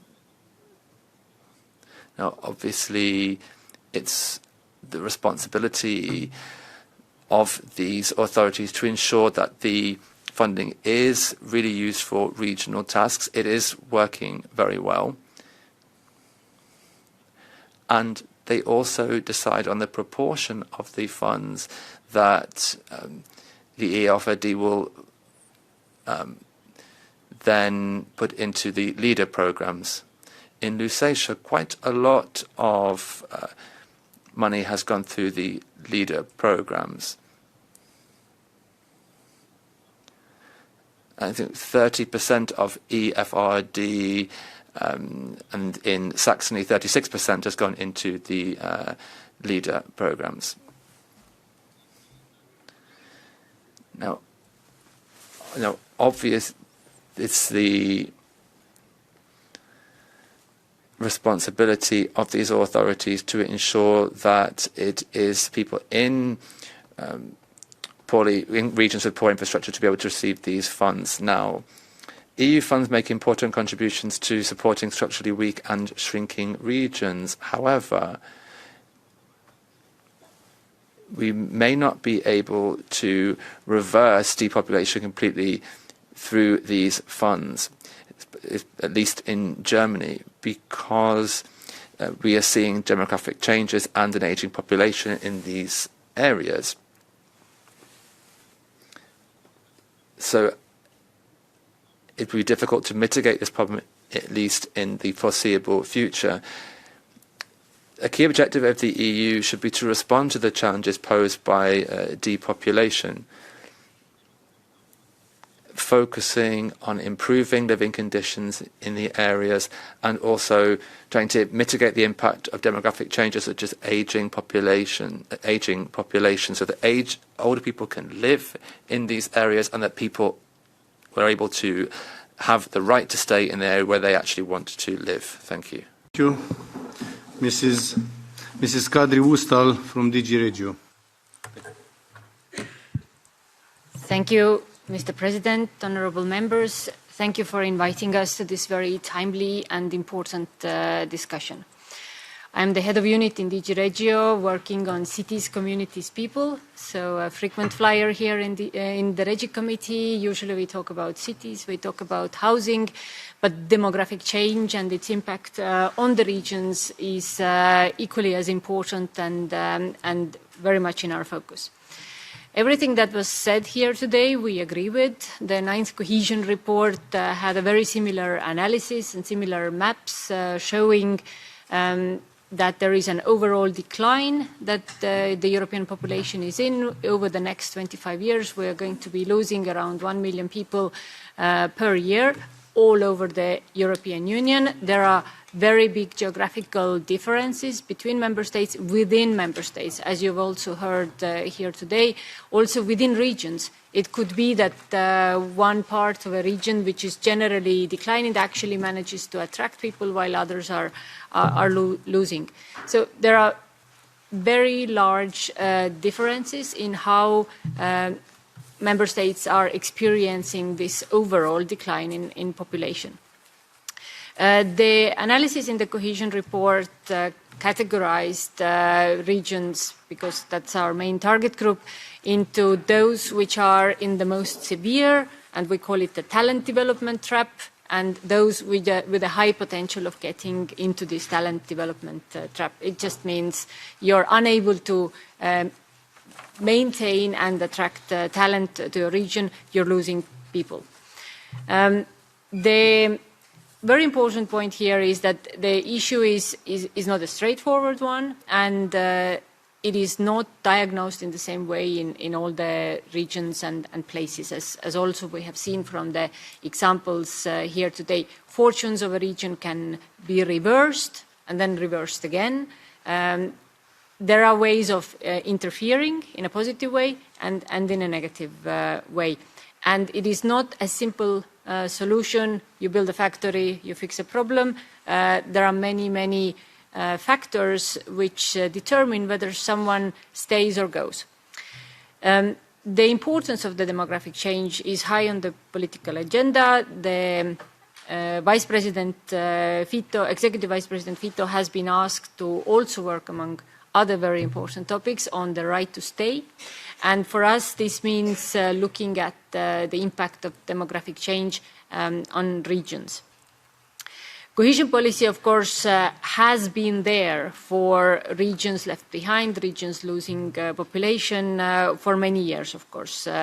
It has been, without maybe specific European action, member states and regions have always been able to use the funds to increase regional attractiveness, to work on the provision of public services, improving qualification, reskilling of the labour force, which are all very relevant topics to demographic change.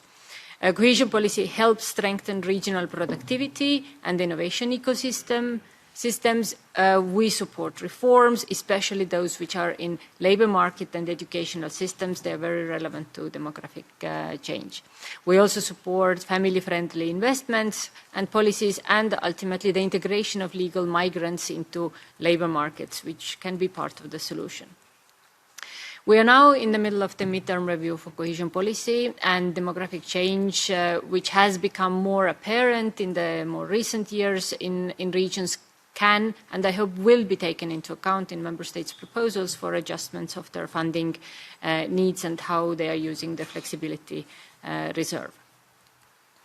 Now, more concretely, and I want to tell you about the talent booster mechanism. It has a very fancy name, to show that there are a few teeth in the demography toolbox. It is part of that, but this is the cohesion policy contribution to demography toolbox, which was adopted in 2023.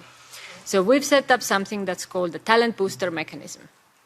Despite its fancy name, we are working with those regions which are in the most dire situation in terms of demographic change or headed in that direction.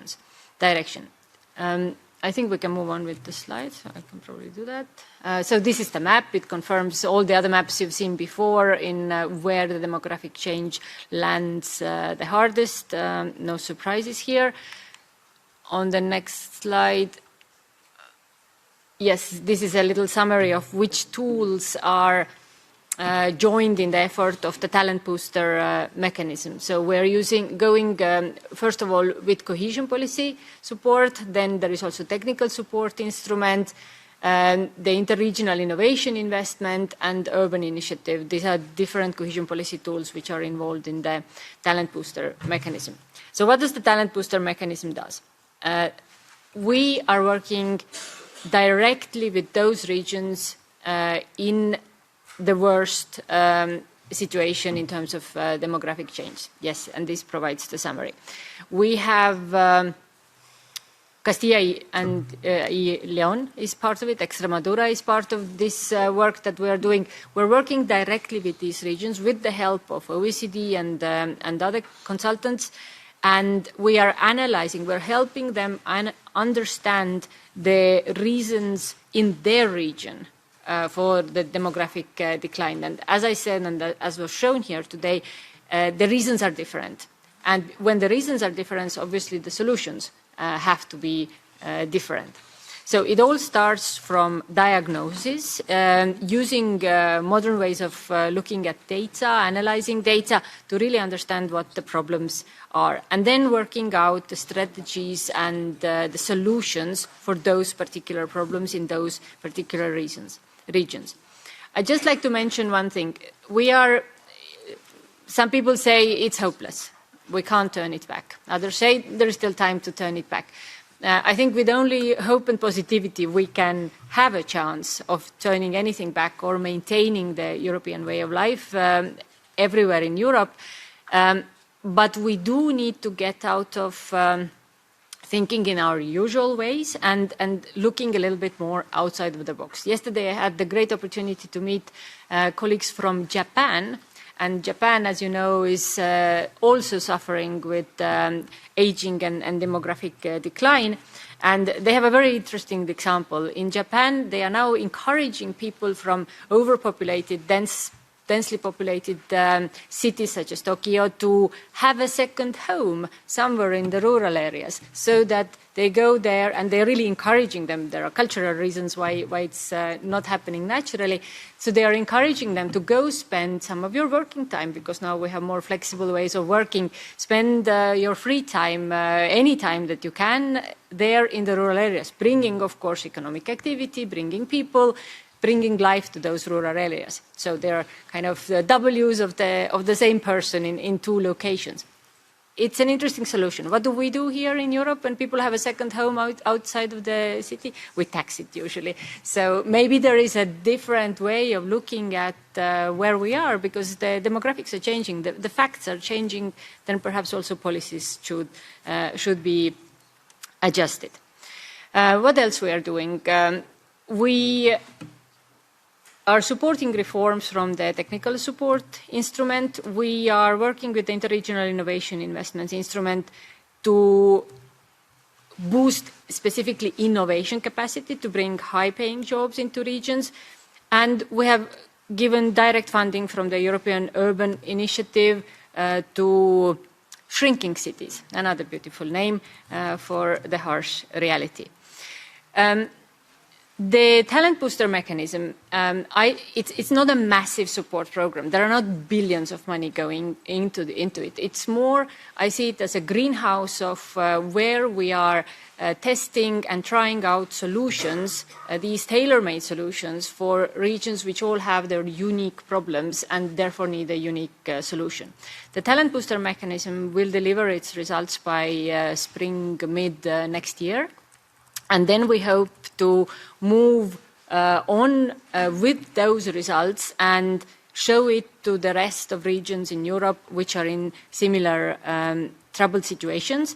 And we are hoping to come back to the task that's been given to the Executive Vice President on right to stay, to try to show, and also in the context of the next multi-annual financial framework, how these lessons from the talent booster mechanism could be extrapolated, scaled up to regions in other places of Europe. It all starts with getting to know what your problem is and zooming into the data, because situations are different and they require different solutions. For example, very basic. People say, oh, young people just need jobs and then it's fixed.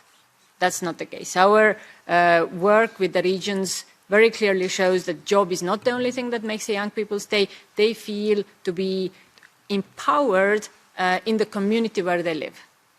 So that probably links to the local democracy issue, but it also shows that the solutions need to be thought through so that they actually match the needs of people.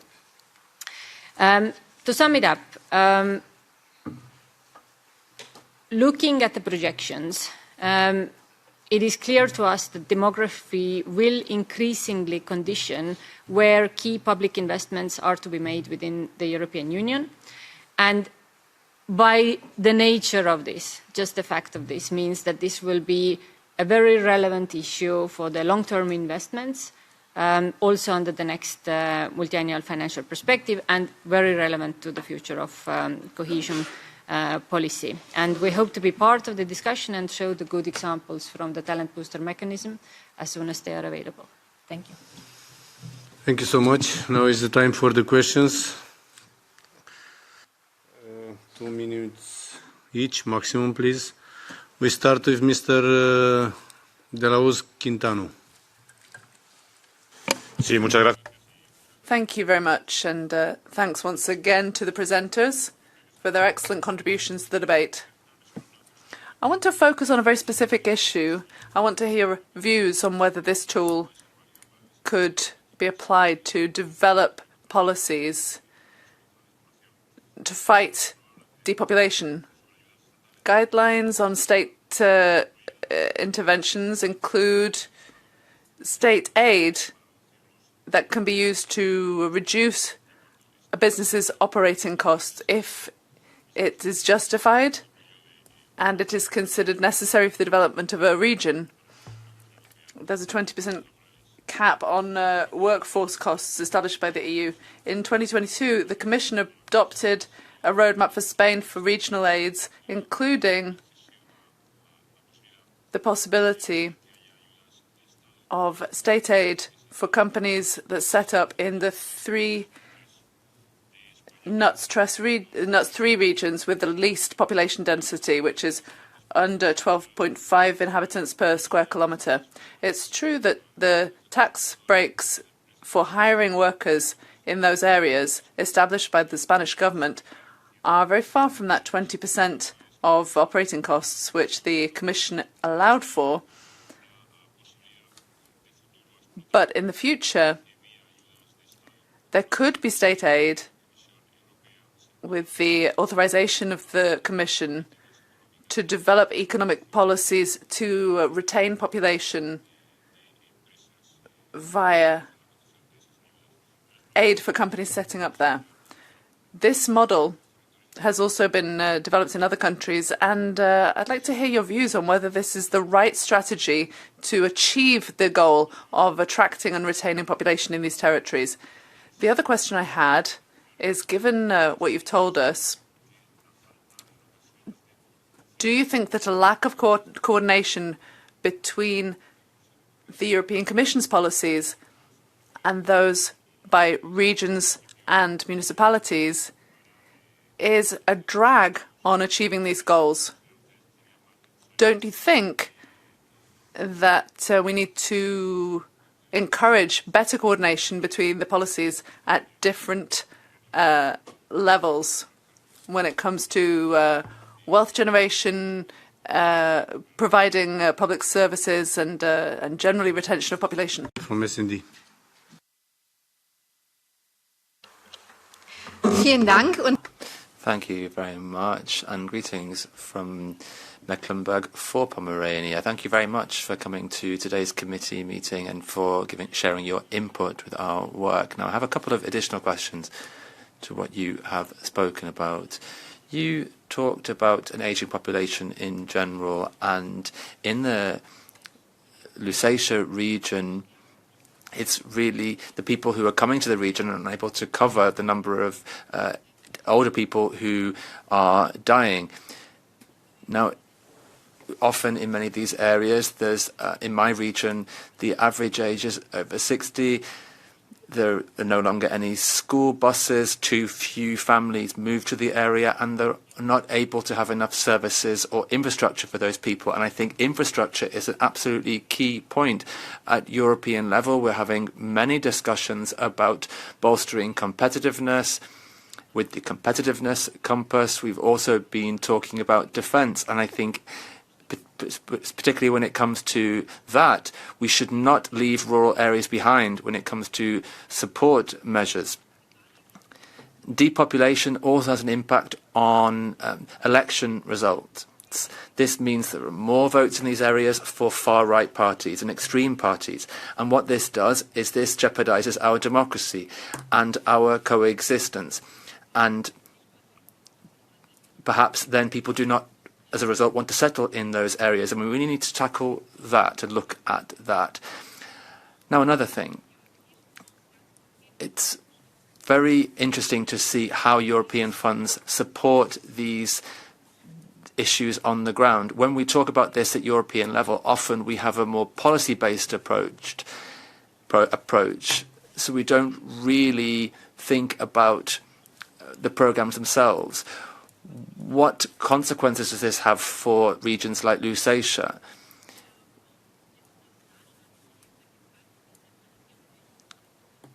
So how does this work when people at local and regional level need to compete for these centralised EU funds? We obviously need to increase the sustainability of these areas. So could this mean that rural areas end up being more dependent? How can we tackle that? And when it comes to attracting companies, of course, it's important to improve residential areas. In my region, we have a problem that is that often young people move to the big cities.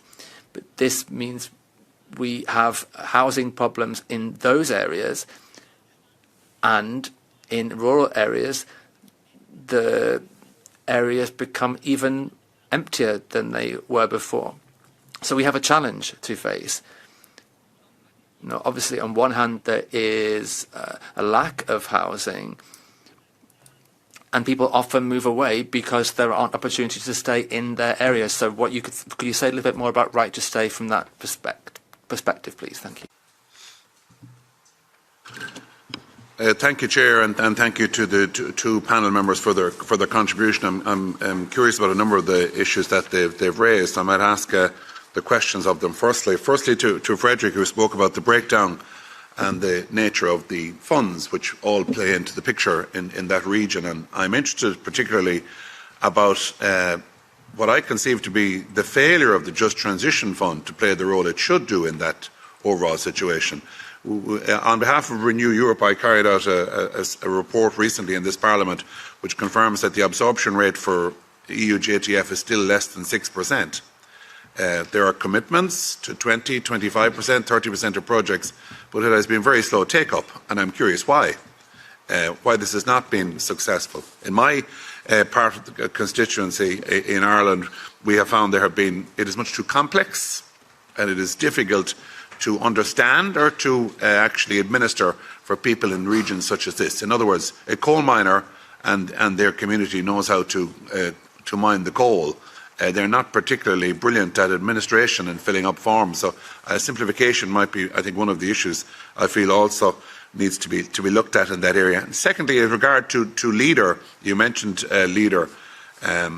We live in dangerous times with regard to LEADER. If we're to believe some of the media at the moment, LEADER is going to perhaps be shrunk again under Pillar 2 funding, may disappear. The Commissioner for Agriculture was not quite sure about this when I asked him yesterday. But it's the area of funding and matching funding I want to ask you about in your country and the areas you've looked at. How are the communities, the voluntary rural communities, coping with providing their matching funding? That last 20% that you mentioned, you have 50 from LEADER, 30% from federal, and 20 then from the state and the promoters locally. Where do they get the money? In my constituency, they are forced to borrow the money from the community banks at perhaps 6 and 7%, And regrettably, this is a great setback for the organisation and the community, because if the grant is €100,000, the matching is €100,000, by the time you get the grant, it's €107,000 is the bill. It's at least €7,000 in it. So I'm curious as to how, if matching funding is an issue, or how it is provided, maybe by the state. I want just a couple of questions to our friend to the Commission, to Kadri. I also found I've never heard this phrase before, talent booster mechanism. I'm anxious to learn more about it. So I suppose a specific question would be, in those regions where you referred specifically to, I think it was the UEI is funding projects to harness talent, just to explain to me the type of project that is availing of the funding. I'm presuming the regional assemblies are involved in the administration. So I'm curious to know what exactly is the mechanism. Is it to make to support their career, their education, their accommodation, to harness this talent in a region? How you do it? Thank you very much. Thank you. Mrs. Nevada del Campo. Thank you very much, Chairman. I'll be speaking Spanish. Well, first and foremost, I'd like to thank the speaker for the presentation. It was extremely interesting. And I would like to ask Mr. Sixtus,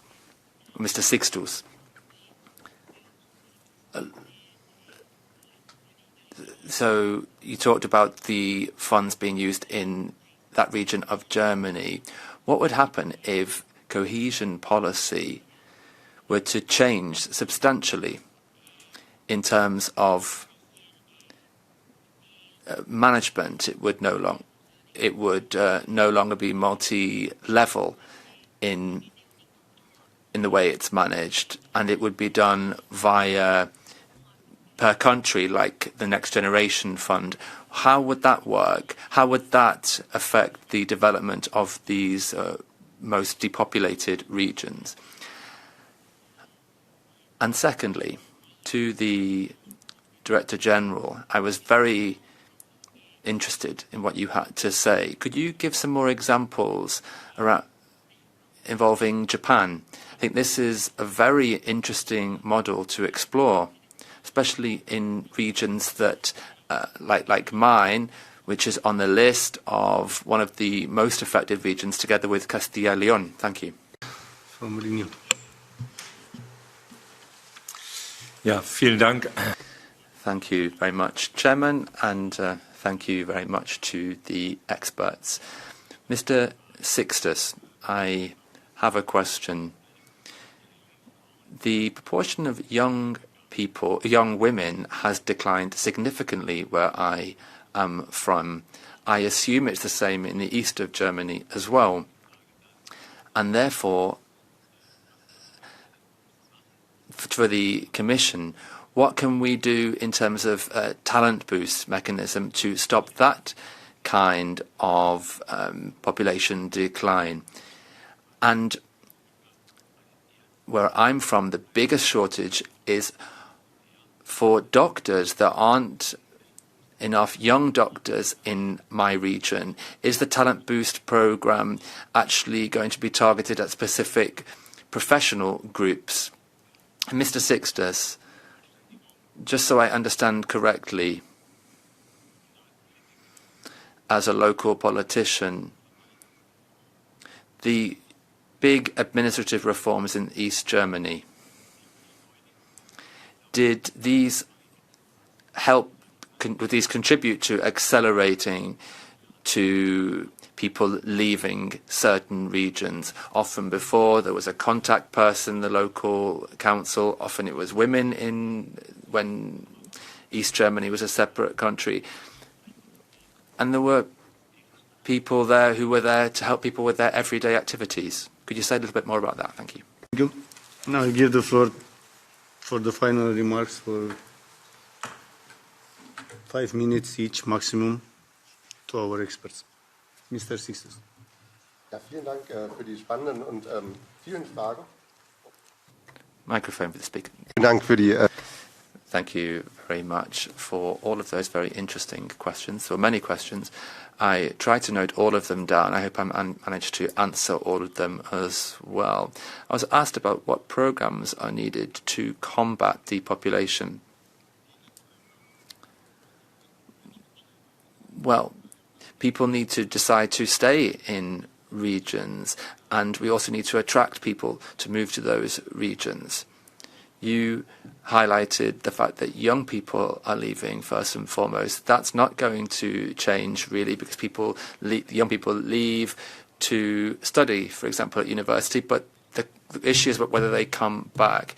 There are obviously the key things people need: housing, affordable housing, and that's not necessarily a huge problem in many disadvantaged areas of Germany. Jobs, social services, childcare is essential for families, well-equipped schools, and fast internet connections are also vital.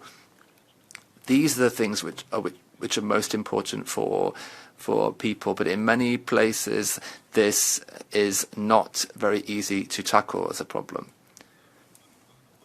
There was a question about whether there needs to be better coordination.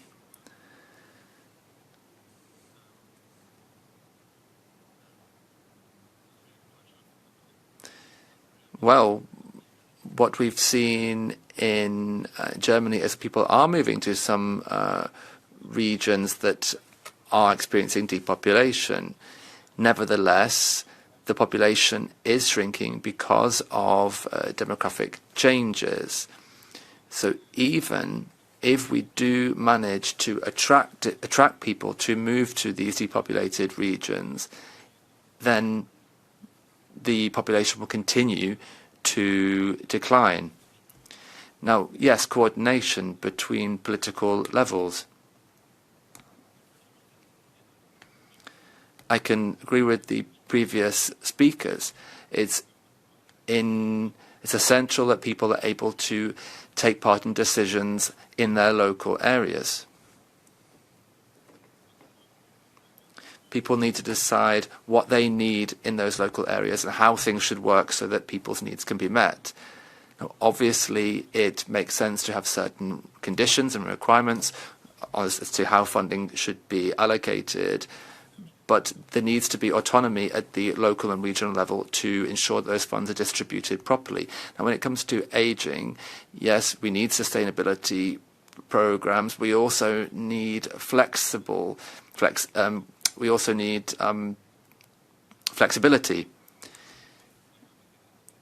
The number of children had gone up a few years ago, but now it's going down again. This is a population development. The older population is getting bigger, and that's having an impact on the figures.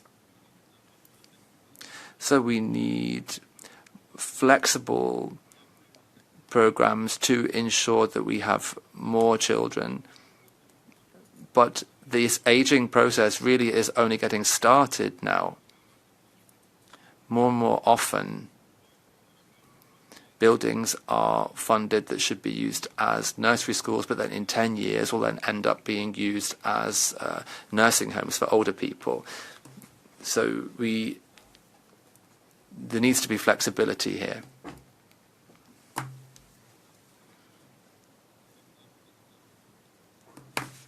Es braucht Wohnraum.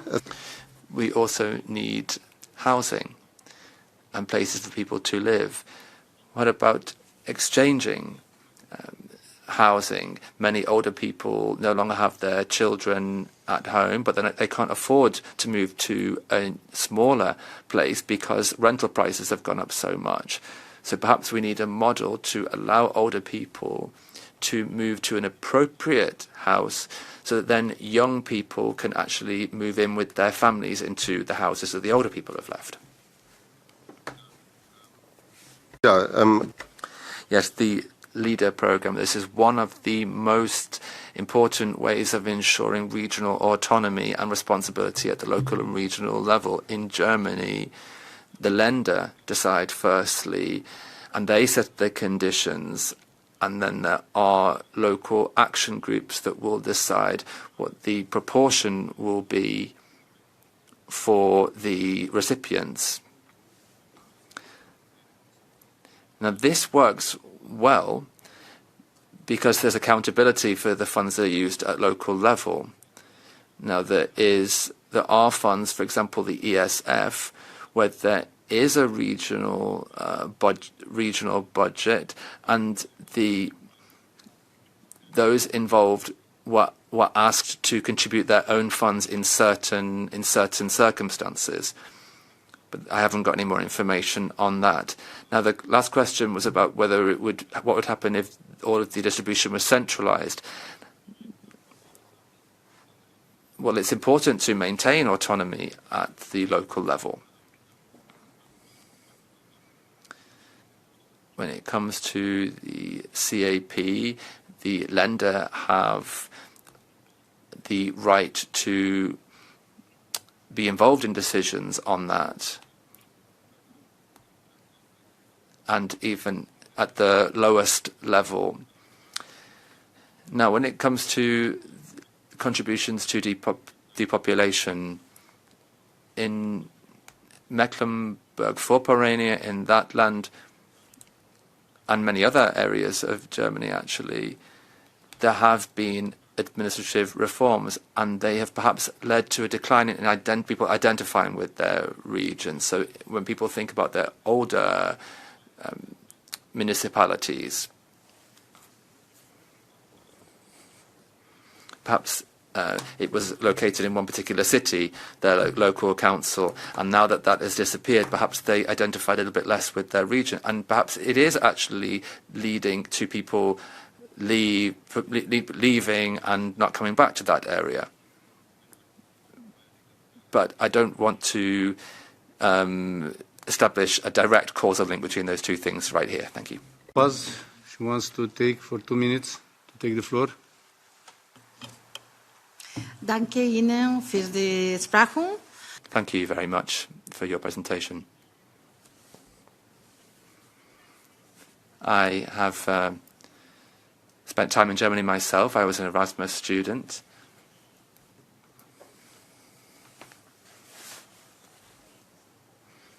I was there to learn the language. In English, I want to say thank you. We were not in all the complete conference, but we have all the documentation about your question. I see that the European Commission is very focalized in the big cities. You mentioned now the big capitals, but not focalized in the small cities, and especially in the small cities in the rural areas. So we are very worried in our group about this situation, and also in the perspective of the next financial programs. How is your opinion about this possible inclusion or not? Thank you. Thank you. Mrs. Kadri Ustal, last intervention. Thank you very much. Thank you for the discussion and the questions. There was a question on a tax break as a solution for companies in order to make it more attractive to hire people in less densely populated areas or in specific areas where it is needed. There is no straightforward answer whether this is the right solution for that region or not. The solutions always need to be a package of various methods, taking into account local culture, local issues, local frameworks, and then it might be the right and still a part of the answer, rather than, clearly that this works and we look at nothing else. So the message that I'm trying to convey is that we need to analyze for each of these regions what are their specific issues, so that the tailored solution could be put together. And that work needs to be done. It's slow work, it's tedious work, but it's not something that we can just say from Brussels, okay, use this, it works. This work needs to be done with people in the region, so certainly not top-down, full engagement of people living there who know what the opportunities are, what are the reasons, and they probably also have solutions, or at least some of them. Lack of coordination, obviously there can always be better coordination. Nobody disagrees with that. I think cohesion policy gives us the unique forum that in putting together the partnership agreements and the programs and the regional programs and the thematic programs, we are having this discussion with the region, with member state, with commission, pulling together all the policy knowledge that is out there right now, so that whatever solutions those programs include fit for the time and the needs of that region. So this is the uniqueness of cohesion policy, that we have these stakeholders around the table, and it's important to continue doing that, not just once every 7 years, but also now we're in the midterm review. We can refresh our views and adjust where the money is going. Most certainly, demographic change, feeling left behind, this is very much to do with the geography of discontent. In DigiRegio, we have been researching this area also for many, many years. We see the full correlation that people who feel left behind, they lose their hope that things will be better, and then they vote accordingly. And it's our job to bring the hope back and bring the solutions back. Why there is low take-up of JTF? I would say JTF targets regions smaller than NUTS2, which is our usual counterparts. It requires capacities from those smaller regions to do things that they haven't done before, manage EU funds, and this is a new area for them. And we see that we have created the JTF platform to work with those regions, together with them, and then they increase the capacity and they get to where they need to be. It's EU instruments are not terribly easy to use. I think there is a reason for that. We need to make sure taxpayers' money is well used. So the capacity of not just using the money according to EU rules, but also the capacity to analyze, the capacity to strategize, to make tough choices, it's not just something that is naturally there. There is a reason why those regions are left behind, lack of capacity being one of those regions. For me, the reasons are there. And we are working on the JTF platform with them, and we see that this helps. And then they get to project selections, and then those projects get on and going. It's taking its time, but this work needs to be done. Talent booster mechanism. Happy I brought a new title to you, and together with it, the European Urban Initiative. So we've got 4 projects, not in big cities, which from the European Urban Initiative, which usually is looking for innovation, has helped shrinking cities. And there we have, I'll list them because it's only 4. We have Celje in Slovenia, Haskovo in Bulgaria, we have Kozani in Greece, and we have Stalowa Wola in Poland. So certainly not capital cities, and cities which are shrinking, they're losing population. Now, there are different ways, and we have a nice webpage that shows what these projects are doing. In one, the innovation that we are supporting, and these are projects which are around up to 5 million euros each. There is a very strong demand in every urban initiative project that we fund that it is not done by just the city government.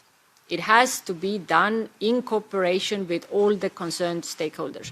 This is, and in some of the projects, that is the innovation, that they are bringing together, of course, the city government, because they can do stuff. They bring together the local businesses, the local educational establishments. Very often there are universities, technical schools. They are bringing together the NGOs and the concerned inhabitants of that city or the urban area in a wider sense. And there are projects with focus actually getting them together, getting them into one room, analyzing and coming up with solutions. And that is the innovation, because they find out that actually the solution is there in the room. They just hadn't managed to put it into words, put it into projects that could be funded. And there are other projects such as the there is in the Bulgarian projects, it's more technology and economic transition, where the project zooms in on what are the opportunities in this particular region, in this particular city. Very often there is something there. It's not hopeless. There is a technical school, there are groups of people that want to start something, so finding them, finding this talent and then supporting them through these projects sometimes is all it's needed for them to have the hope, to feel that they are empowered and they can start companies and things will get better. Yes, so that's all I wanted to, I think, say on these issues. There was one more point on the Commission focusing on big cities. I don't think we are focusing on big cities. Just this is the year of the cities agenda, so of course there is a lot of discussion about cities, and big cities are very loud. But we are equally focused on the right to stay, on rural areas, on demographic change. The whole talent booster mechanism is there. Next year we will be looking at right to stay to balance out currently having focused on big cities. So I think we'll balance things out. Big cities have their own territorial problems, which also need to be addressed. So, and there is a concentration of those problems, and before they get any worse, I think it's worth paying some time and attention to them. We finish, thank you so much. We finish here our debate, our hearing. I would like to thank you all of you for the discussions, experts and Eurodeputies also. We'll see you at the second part of our RIGI meeting at 3 p.m. Thank you so much.